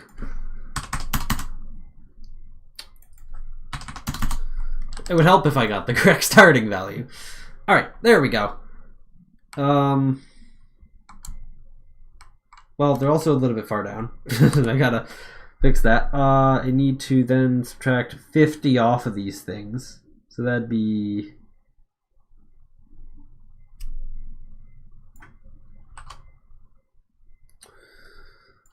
.05 there. And then this is too much. Yeah, I guess it is 30 tall. So we're gonna do 90 then. And see how well that does. I mean, obviously 20 is not enough. I'm just doing this for now until I can get it to the right height. All right, so that is a tad bit higher. It's gonna go, let's go to 85. So we have a little bit of a sidewalk curb there. And we can also adjust the color of the sidewalk if I don't like it later. Which I feel like I might want to make it a little bit more gray and less sand colored. All right, so this is good. Let's double the length of these sidewalks. There we go. Things are starting to come along here a little bit. And maybe we'll say that's where like the road that's going to be intersecting with this is. Because I don't know, that's probably something that we need to do. So now these sidewalks go from the edge there. They have a little bit of height here. You're never going to really see them from this angle, so it's not too important to do that. Mind you, we're now going to have buildings like on the sides of this. Again, I'm not entirely sure if this is like a good texture for the sidewalks or anything. I just kind of wanted to add a bit of texture there. We can, modify it on a mass scale. Like here, I'm going to go adjust this color here because I think it probably should be a little bit more this direction. Because it's, I feel it's a little bit too yellow. And also I guess the orangey sunlight doesn't help that. Well, there we go. Yeah, that's a little bit better. I will put lines on this road eventually. Let's see. Live for 1 hour 36 minutes, and we're actually making progress now. We have like a road here. Cool.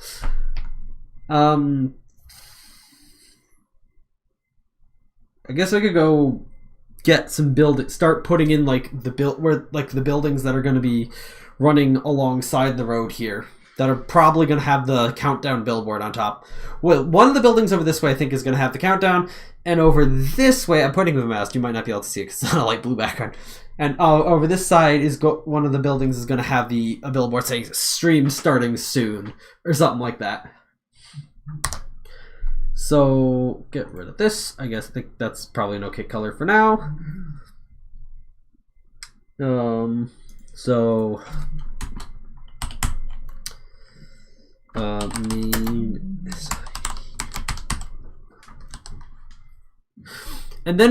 now we're going to do fill and then go back to the color selector.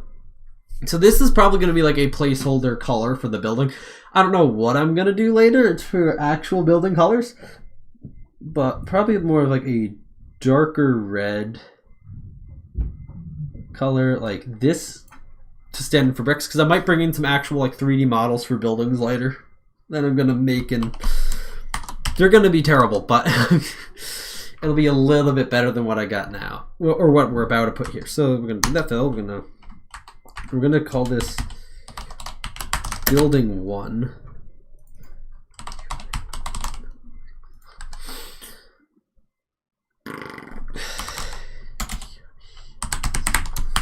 So we're going to translate this thing.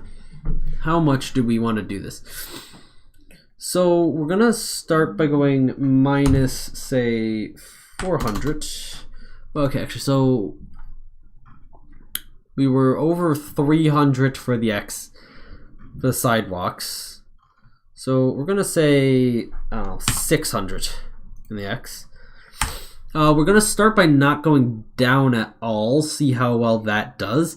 And in the Z-axis, well, let's just see where this puts us if we don't go anywhere in the Z-axis as well. Because it's probably not going to be the right position. I'm going to need to move it closer to the camera. But we're going to then have a box, which is going to be 600 there. It needs to go over to 400. It's going to be 400 there. And what the road is 100 down, so we're going to do 200 there. And I don't know, we'll also make it 400 wide. And then we inverse this translation, which is currently that. All right, how well does this? Okay, that is not at all the position I want it to be. Let's just move it in. By how much? I'd say 50. So 550. It's definitely going to need to actually be taller, probably. All right, that's better.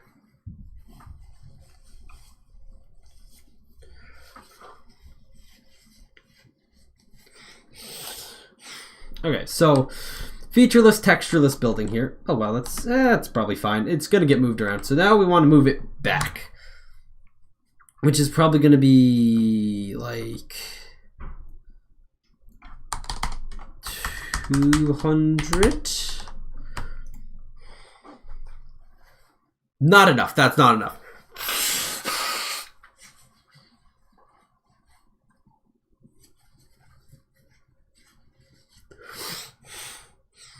So it needs to be at least to the camera cut off here for the first building. Get an extra 100 in there. Still not enough. It needs to be like all. We shouldn't be able to see one of those sides at all. The Hollywood house is effectively what I'm building here.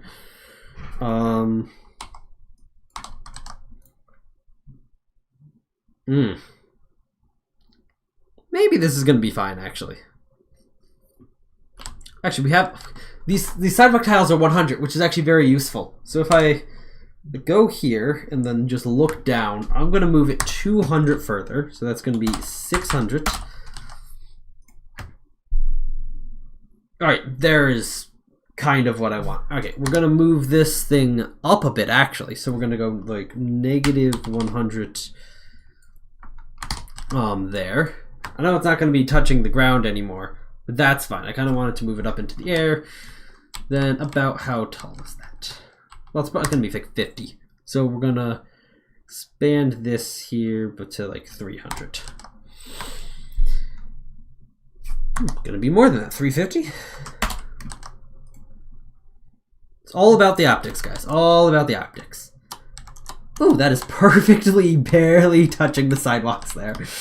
But for the purposes of this, that is going to be fine. And now we're going to need this similar building to this, maybe a little bit taller or shorter on the other side.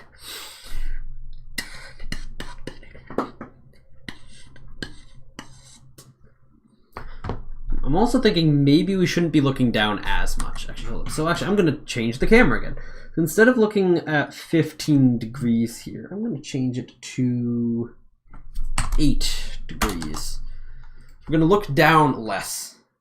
So yeah, that's a bit more figured out. You see less of this building as is.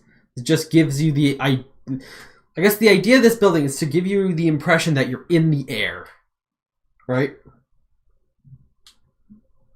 And because mind you, I'm going to want to maybe in like the far distance here, potentially, have a building that looks a lot taller. It might just be smaller, but it probably will actually just be big and far away, which is going to have like a CBI sphere on top of it. Maybe there's going to be the hot air balloon in my logo, which is what we kind of worked on in the last stream. That's going to be flying over this way, or maybe it'll like cross the scene and be just like circling around until it gets destroyed.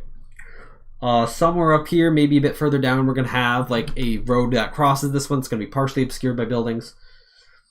There's going to be an elevated train line, in my opinion, which is going to go across it. We're going to have trains running by. It's going to be all fun. Anyhow, let's get more buildings in. So that it means sidewalk, building 1. Building 2. And we're just going to copy this, paste it there, inverting the x-axis to begin with, which should just give us the identical building on the other side. Yes. I do want to change some stuff with that a bit. So first of all, obviously the color. So maybe if we went to a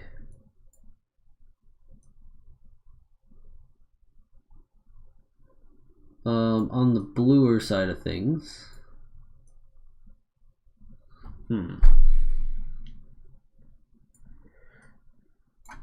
Go with that color. I'm not too familiar with like what the color of buildings is. But we'll see. So to start with, make them different colors. Mind you, these are going to be like the shells or buildings, or the missing texture version of these buildings. We're hopefully gonna in the future have like 3D models and stuff that are gonna come to places. And then I want this one to be a bit shorter. So for that, we will translate 120 here, and then just reduce this by... Actually, let's see what this looks like first. Wait, that's taller. Wait, yeah, that's taller. We want the, what was 100? We want this to be 80. Sorry. My bad. Because I forgot that, you know, negative is up. That's gonna, yeah, that's, I think, shorter now. Hold up. Ever so slightly shorter. I'm also going to change this here. Should be about 30. Let's say. What say you? What say you? Oh, no, sorry. Should be 110 there? Oh, frick. Put a D in it. Z. Jeez.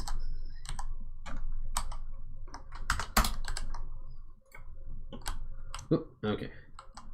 There we go. That's the correct size for this building. And now if we go here, you can kind of see this one's a little bit shorter than this one.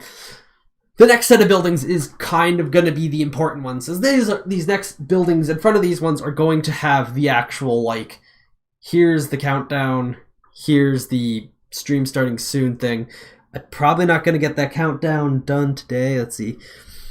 Well, actually, I guess I could work on that. I guess, work on that countdown in a moment here.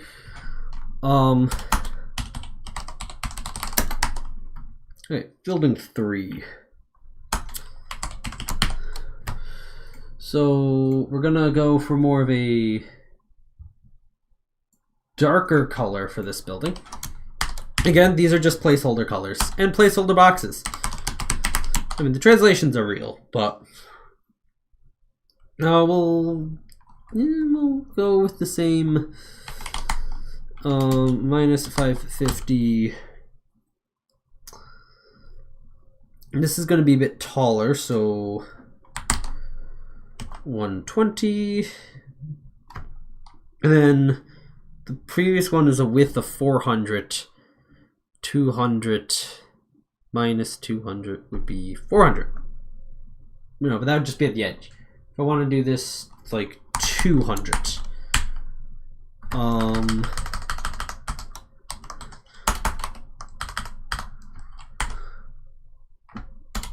Okay, that should be a negative 200. Positive, negative, box. So that was 400 in the x-axis, which I will agree there. I may want to make it bigger in the future, but we're gonna go. Wait, no. It was 350, and we're going taller by like 40. So 370. We'll try that out.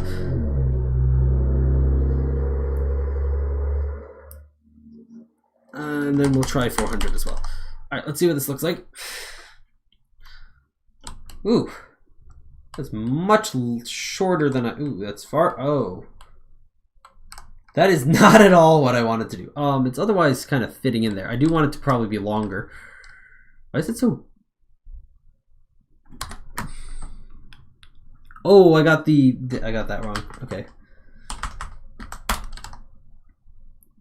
Cancel. I don't know how... I don't know what key combination I'm accidentally hitting when I'm trying to save, but it's making me try to close the program.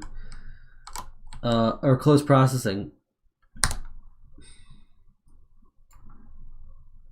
390.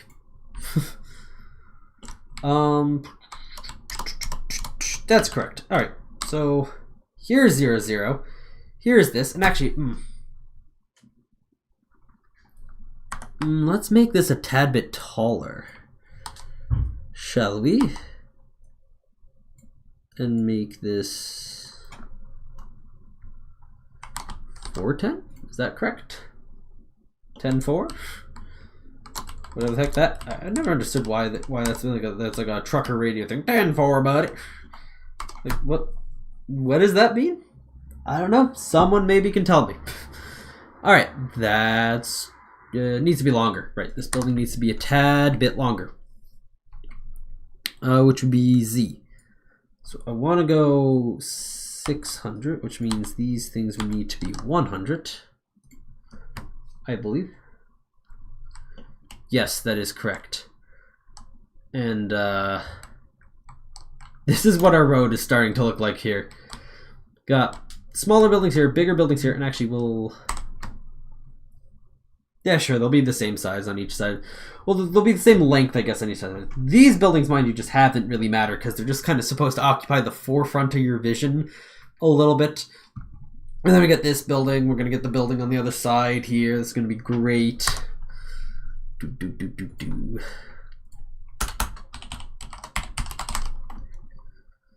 Building 4.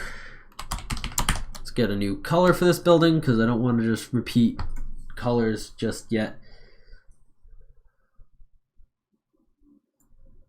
So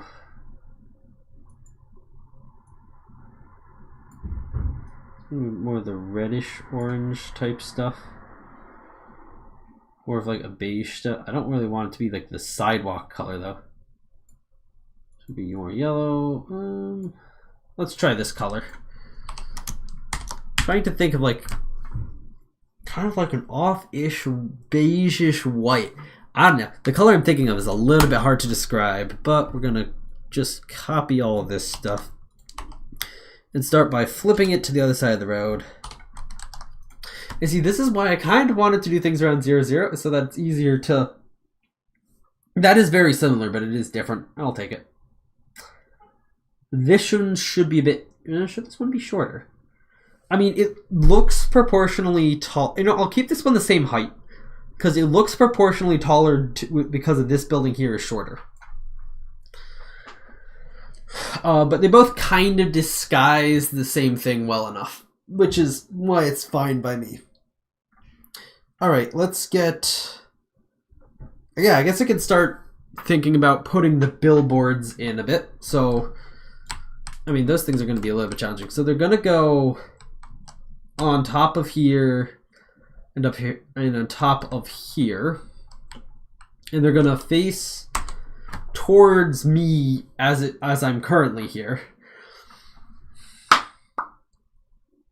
Well, I guess just gotta start.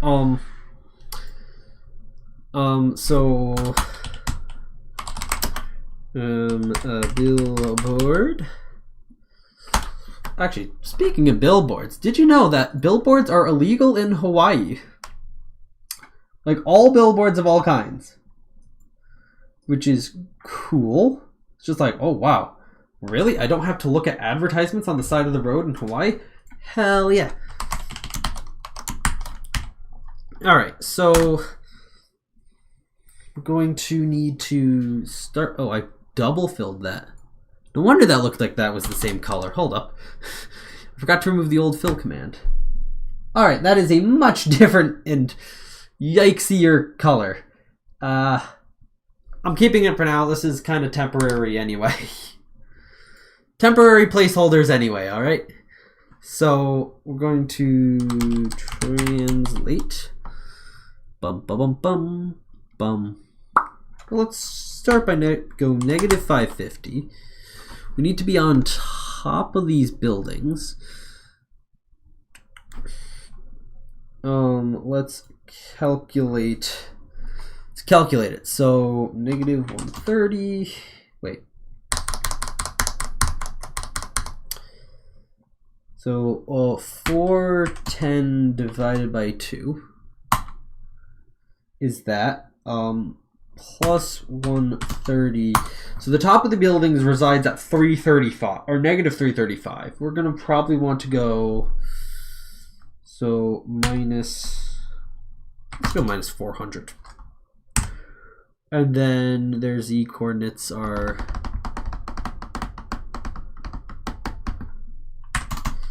Mind you, this is like supposed to be for the corner of the well, we can make this the center of the billboard because we can do like translations and shit from this point that are supposed to be relative. So let's box here. We're gonna go a 20 by what it was 330, and we're going to 400. So that's gonna be like a. Let's just make it a 100 pole.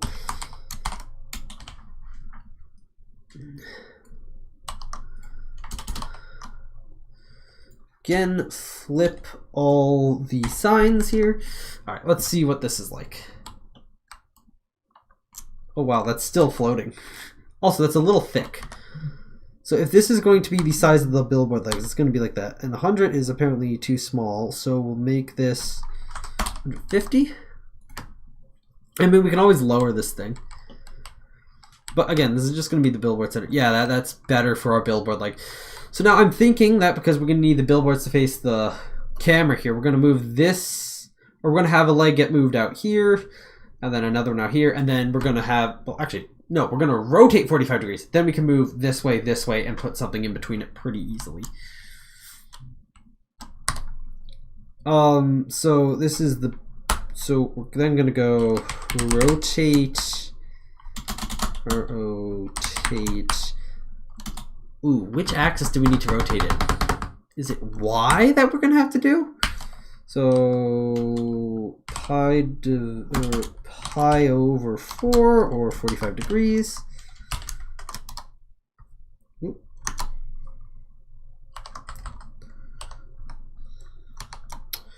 And then we undo that rotation. All right, is this the correct rotation that I was thinking of? It is the correct rotation that I was thinking of. All right, so that is vaguely situated here. All right, so then if I wanted to do this as a pole, we can translate. Hopefully this is also correct. Minus, let's say 100. 0, 0 there. And this is just to like test. So I'm going to, actually no, this should be negative 100 because I'm going to do a similar thing to what I did with the sidewalk and combine some translations a little bit here. Oh, that's perfect. So now we have the two like side posts of the billboard, and we're going to put the actual like billboard in between these two poles here. So we've translated back to the center. What I'm thinking we're then going to do is so billboard poles. So we're back at the center. What I want to do now is translate up. So what we have, actually wait. How far into these buildings do these poles extend? Barely. They barely extend into the building. So it's 150 long. That means we can probably translate 0, comma, negative 75, comma, 0.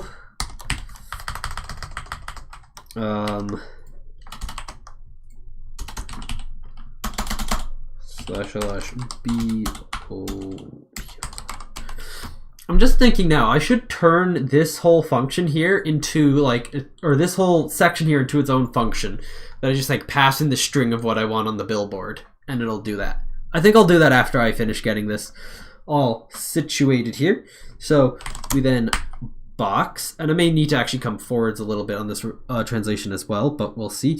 So this is going to be, it's 200, yeah, it's a 200 wide, so we're going to do 200 comma 10 comma, and then it was 75 up. 75. See what this looks like. Well, that's not correct. The y-axis should be 75, and the z-axis should be 10. That's to start with. Also, that should not be going up 75. We should be like, maybe going up 50, let's say. But I also don't think that this thing is actually tall enough of a billboard. It's still above it a little bit. It's half of 75. It's stupid. I know it. 75 divided by 2. Ooh, 37.5. Let's do that.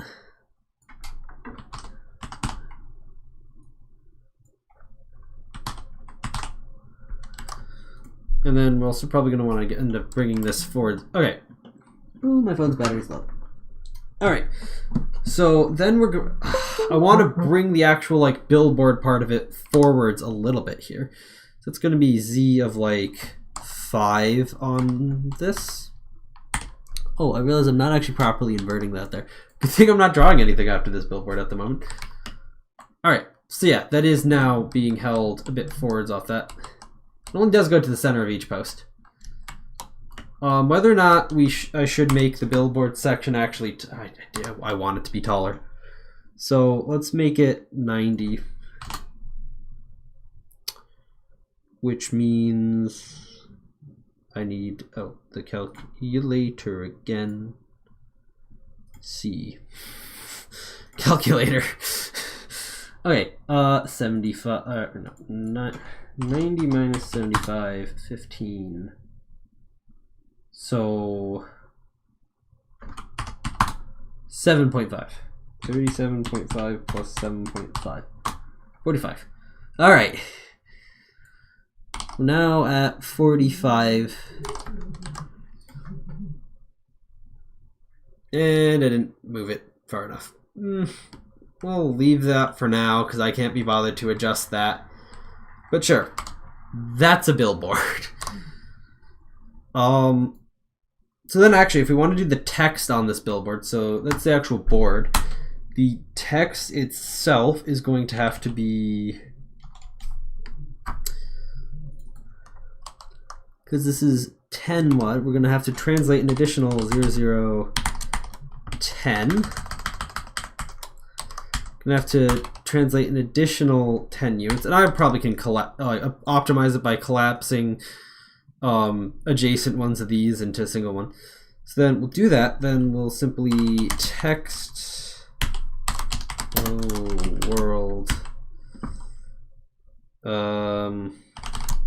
text that at 0, 0, and I don't remember what the default text alignment is, so that's gonna look dumb. Oh, there it is. No, I forgot. Oh, hold on.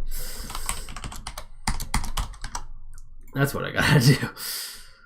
There it is. Now it says hello. I spelled hello wrong, I'm realizing, but that's not the point. So we're gonna center.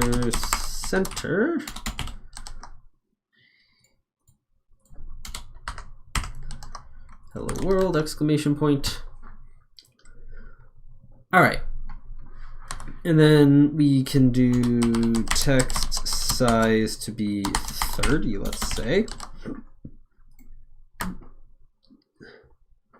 All right, there we go. I think text size is one of those like parameters I'm just gonna have passed in.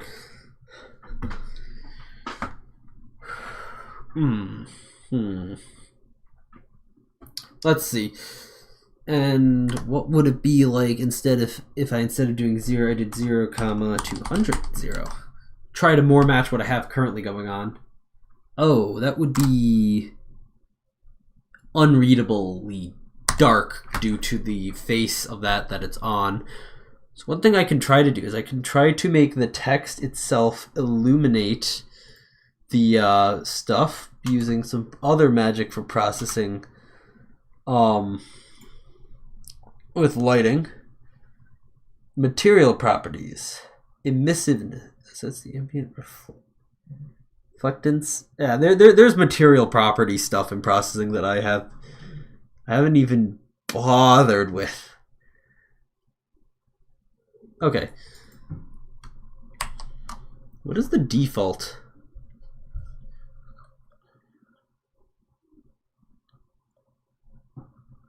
What is the default emissive?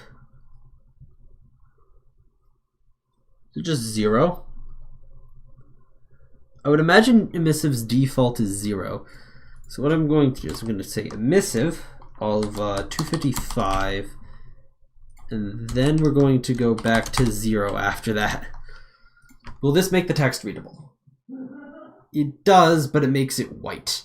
So this is what we got to use in place of text color to make that. So actually, if I set this to 0 first. Okay, 0 is default. So 0, 200, 0, which should be the exact same as input color. There we go. Now that's readable text on that little background there. Of course, this won't say hello world. This is going to say the amount of time left. So let's say 02:27. 2 minutes, 27 seconds remaining. And just imagine that's counting down. All right, let's make this a color here. Void billboard. So we're just gonna say it's already at the position. So string text, comma, int text size, and a color, text color. So what I'm gonna do then is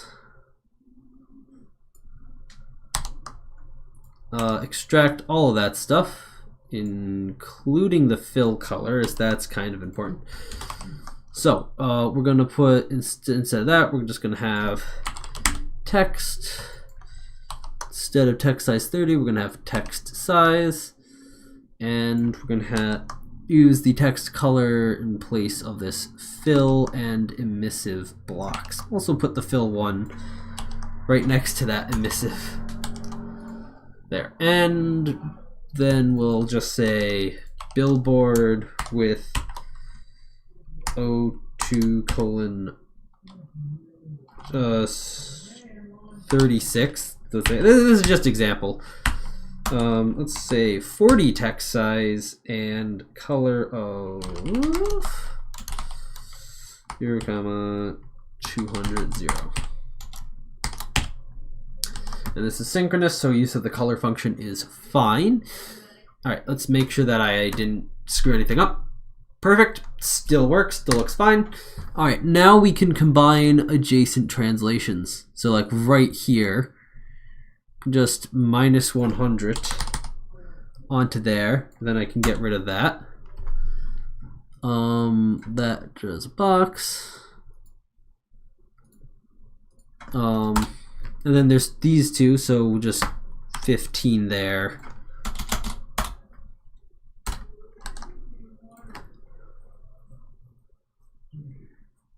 All right, cool.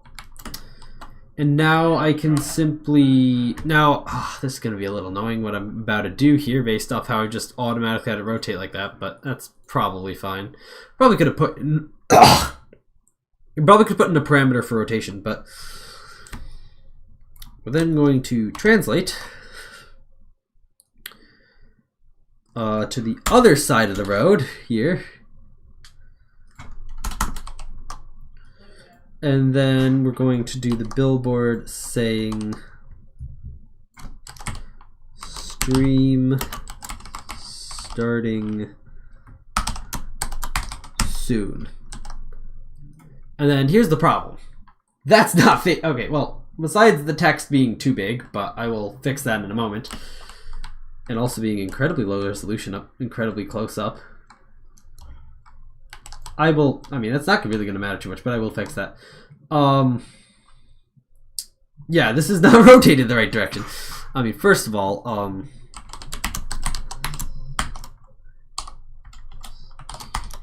see if that fixes the text resolution issue. Might still look lower resolution close up. It looks better. Probably not the best, but better. I don't know why. It's probably due to processing, caching text sizes and all that. Anyhow, so this, okay, the problem here is that we're also going to need comma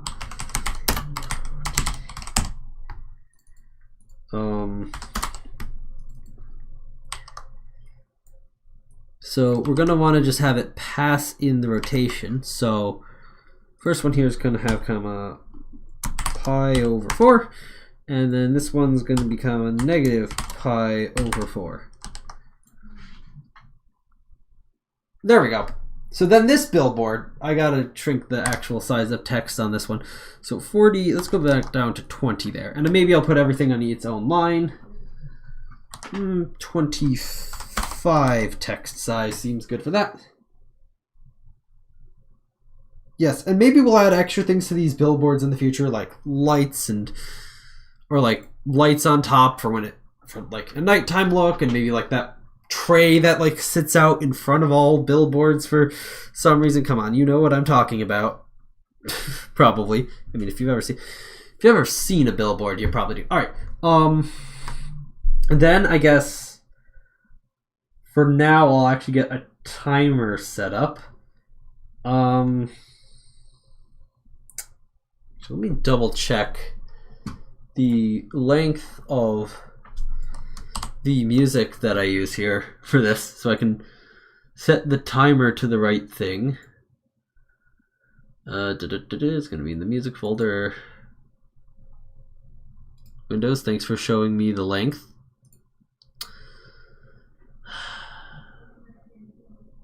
It is 3 minutes 13 seconds. Interesting. Okay. Let's see. So we're gonna have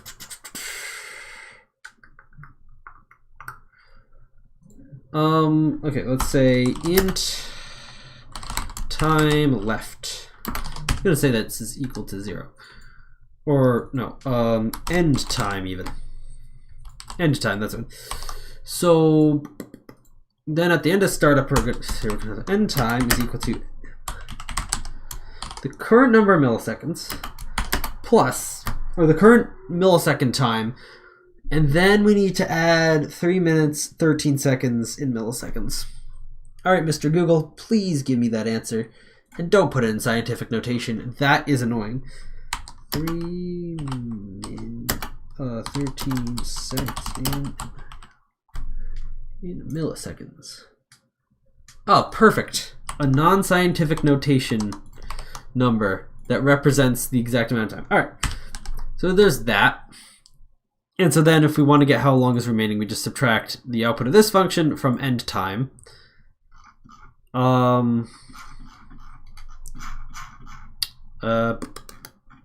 Here. String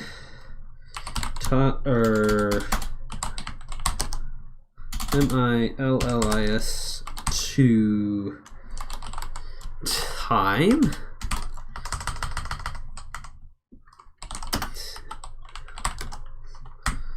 All right, we're just gonna return an empty string to begin with. Yeah, shut up. I'm about to use it. So, the first thing we're going to need to do definitively is get seconds, which I believe is divide by 1,000. So, int seconds equals divide by 1,000. And then we got int minutes equals seconds divided by 60. And then this is where things get weird. So the seconds equals, or seconds minus equals here, minutes times 60. So this should give us the precise number of minutes and seconds remaining. Now, if you're wondering what's going on here, we're doing integer division here at this step, so we only get an integer out instead of the floating point number. So anything that's extra after effectively the seconds gets completely chopped off here. And then we calculate the minutes. This we doing again integer division, so we get the integer number minutes, and we're simply remultiplying that value by 60 to subtract to make sure that the seconds or we don't have the minutes, or so that the seconds is less than 60 basically. All right, so then we need to do return string dot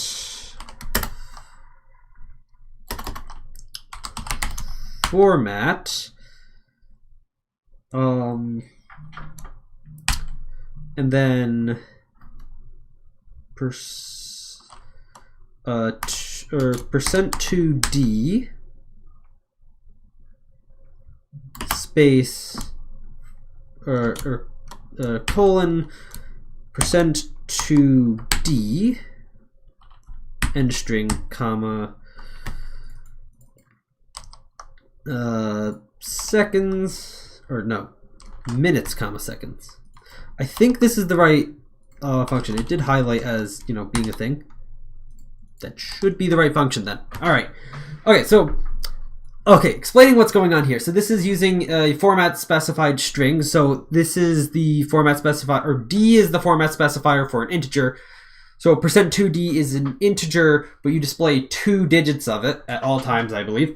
And then we just have a colon, and then again another integer where you display 2 digits for the minutes and the seconds. So I should now be able to, when I call the billboard for here, say milliseconds to strings of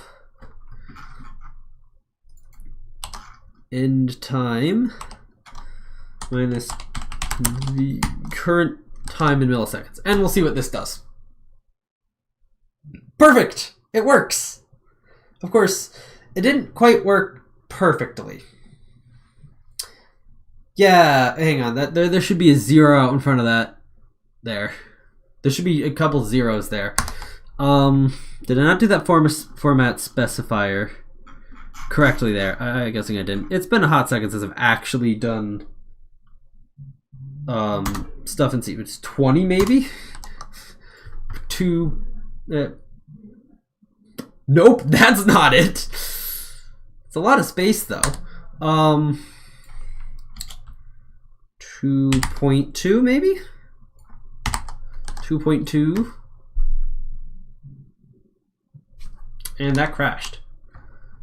Illegal format per session. Oh, well.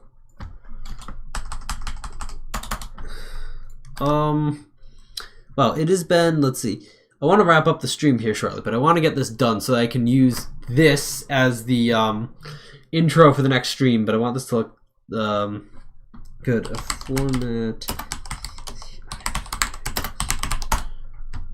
format specifiers in Java. Let's see. Integer, hex. Oh, it's going to want me to sign in, blah, blah, blah, blah, blah. So %d is a decimal integer, which is correct.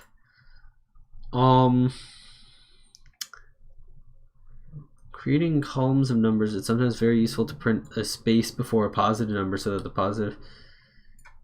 Okay, that's not very necessary there. Assign makes it add a sign. Okay.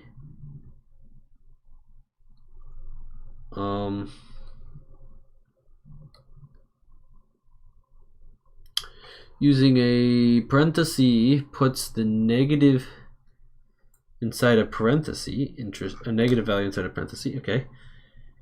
Comma for displaying large numbers is often, oh, man, Java offers all sorts of interesting specifiers. Left justified, let's see, is different than others. It doesn't take arguments, it's simply an escape sequence. Oh, it's a new line. %%, just as %.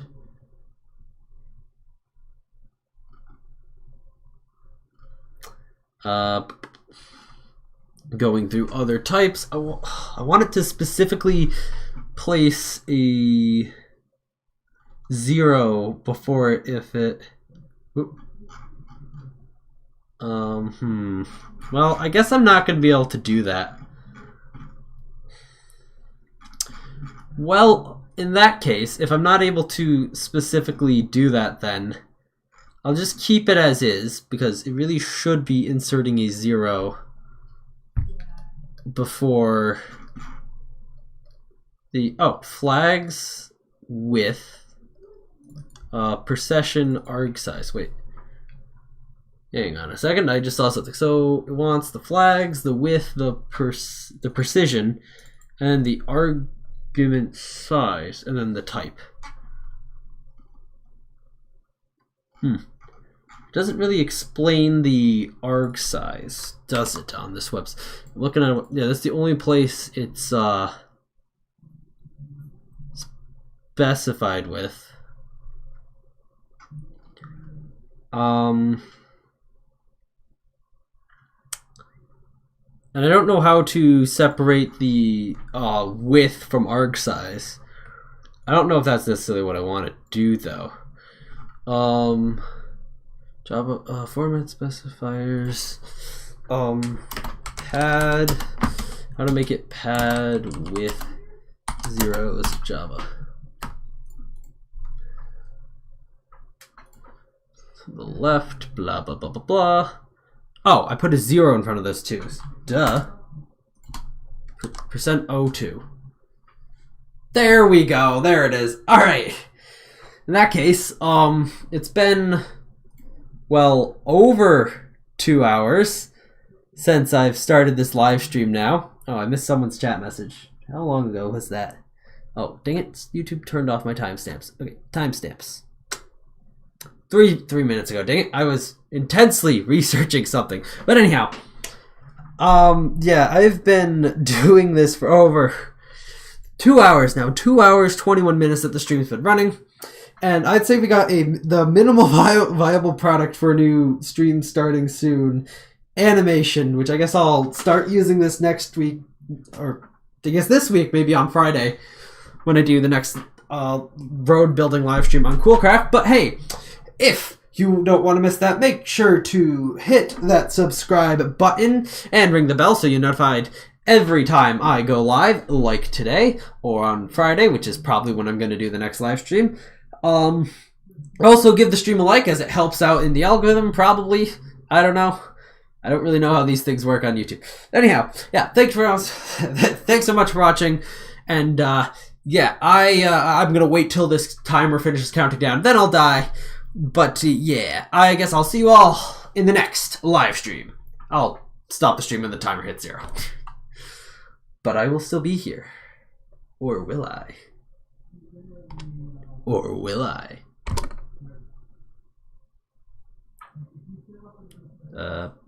Okay, that should have muted me, but it didn't.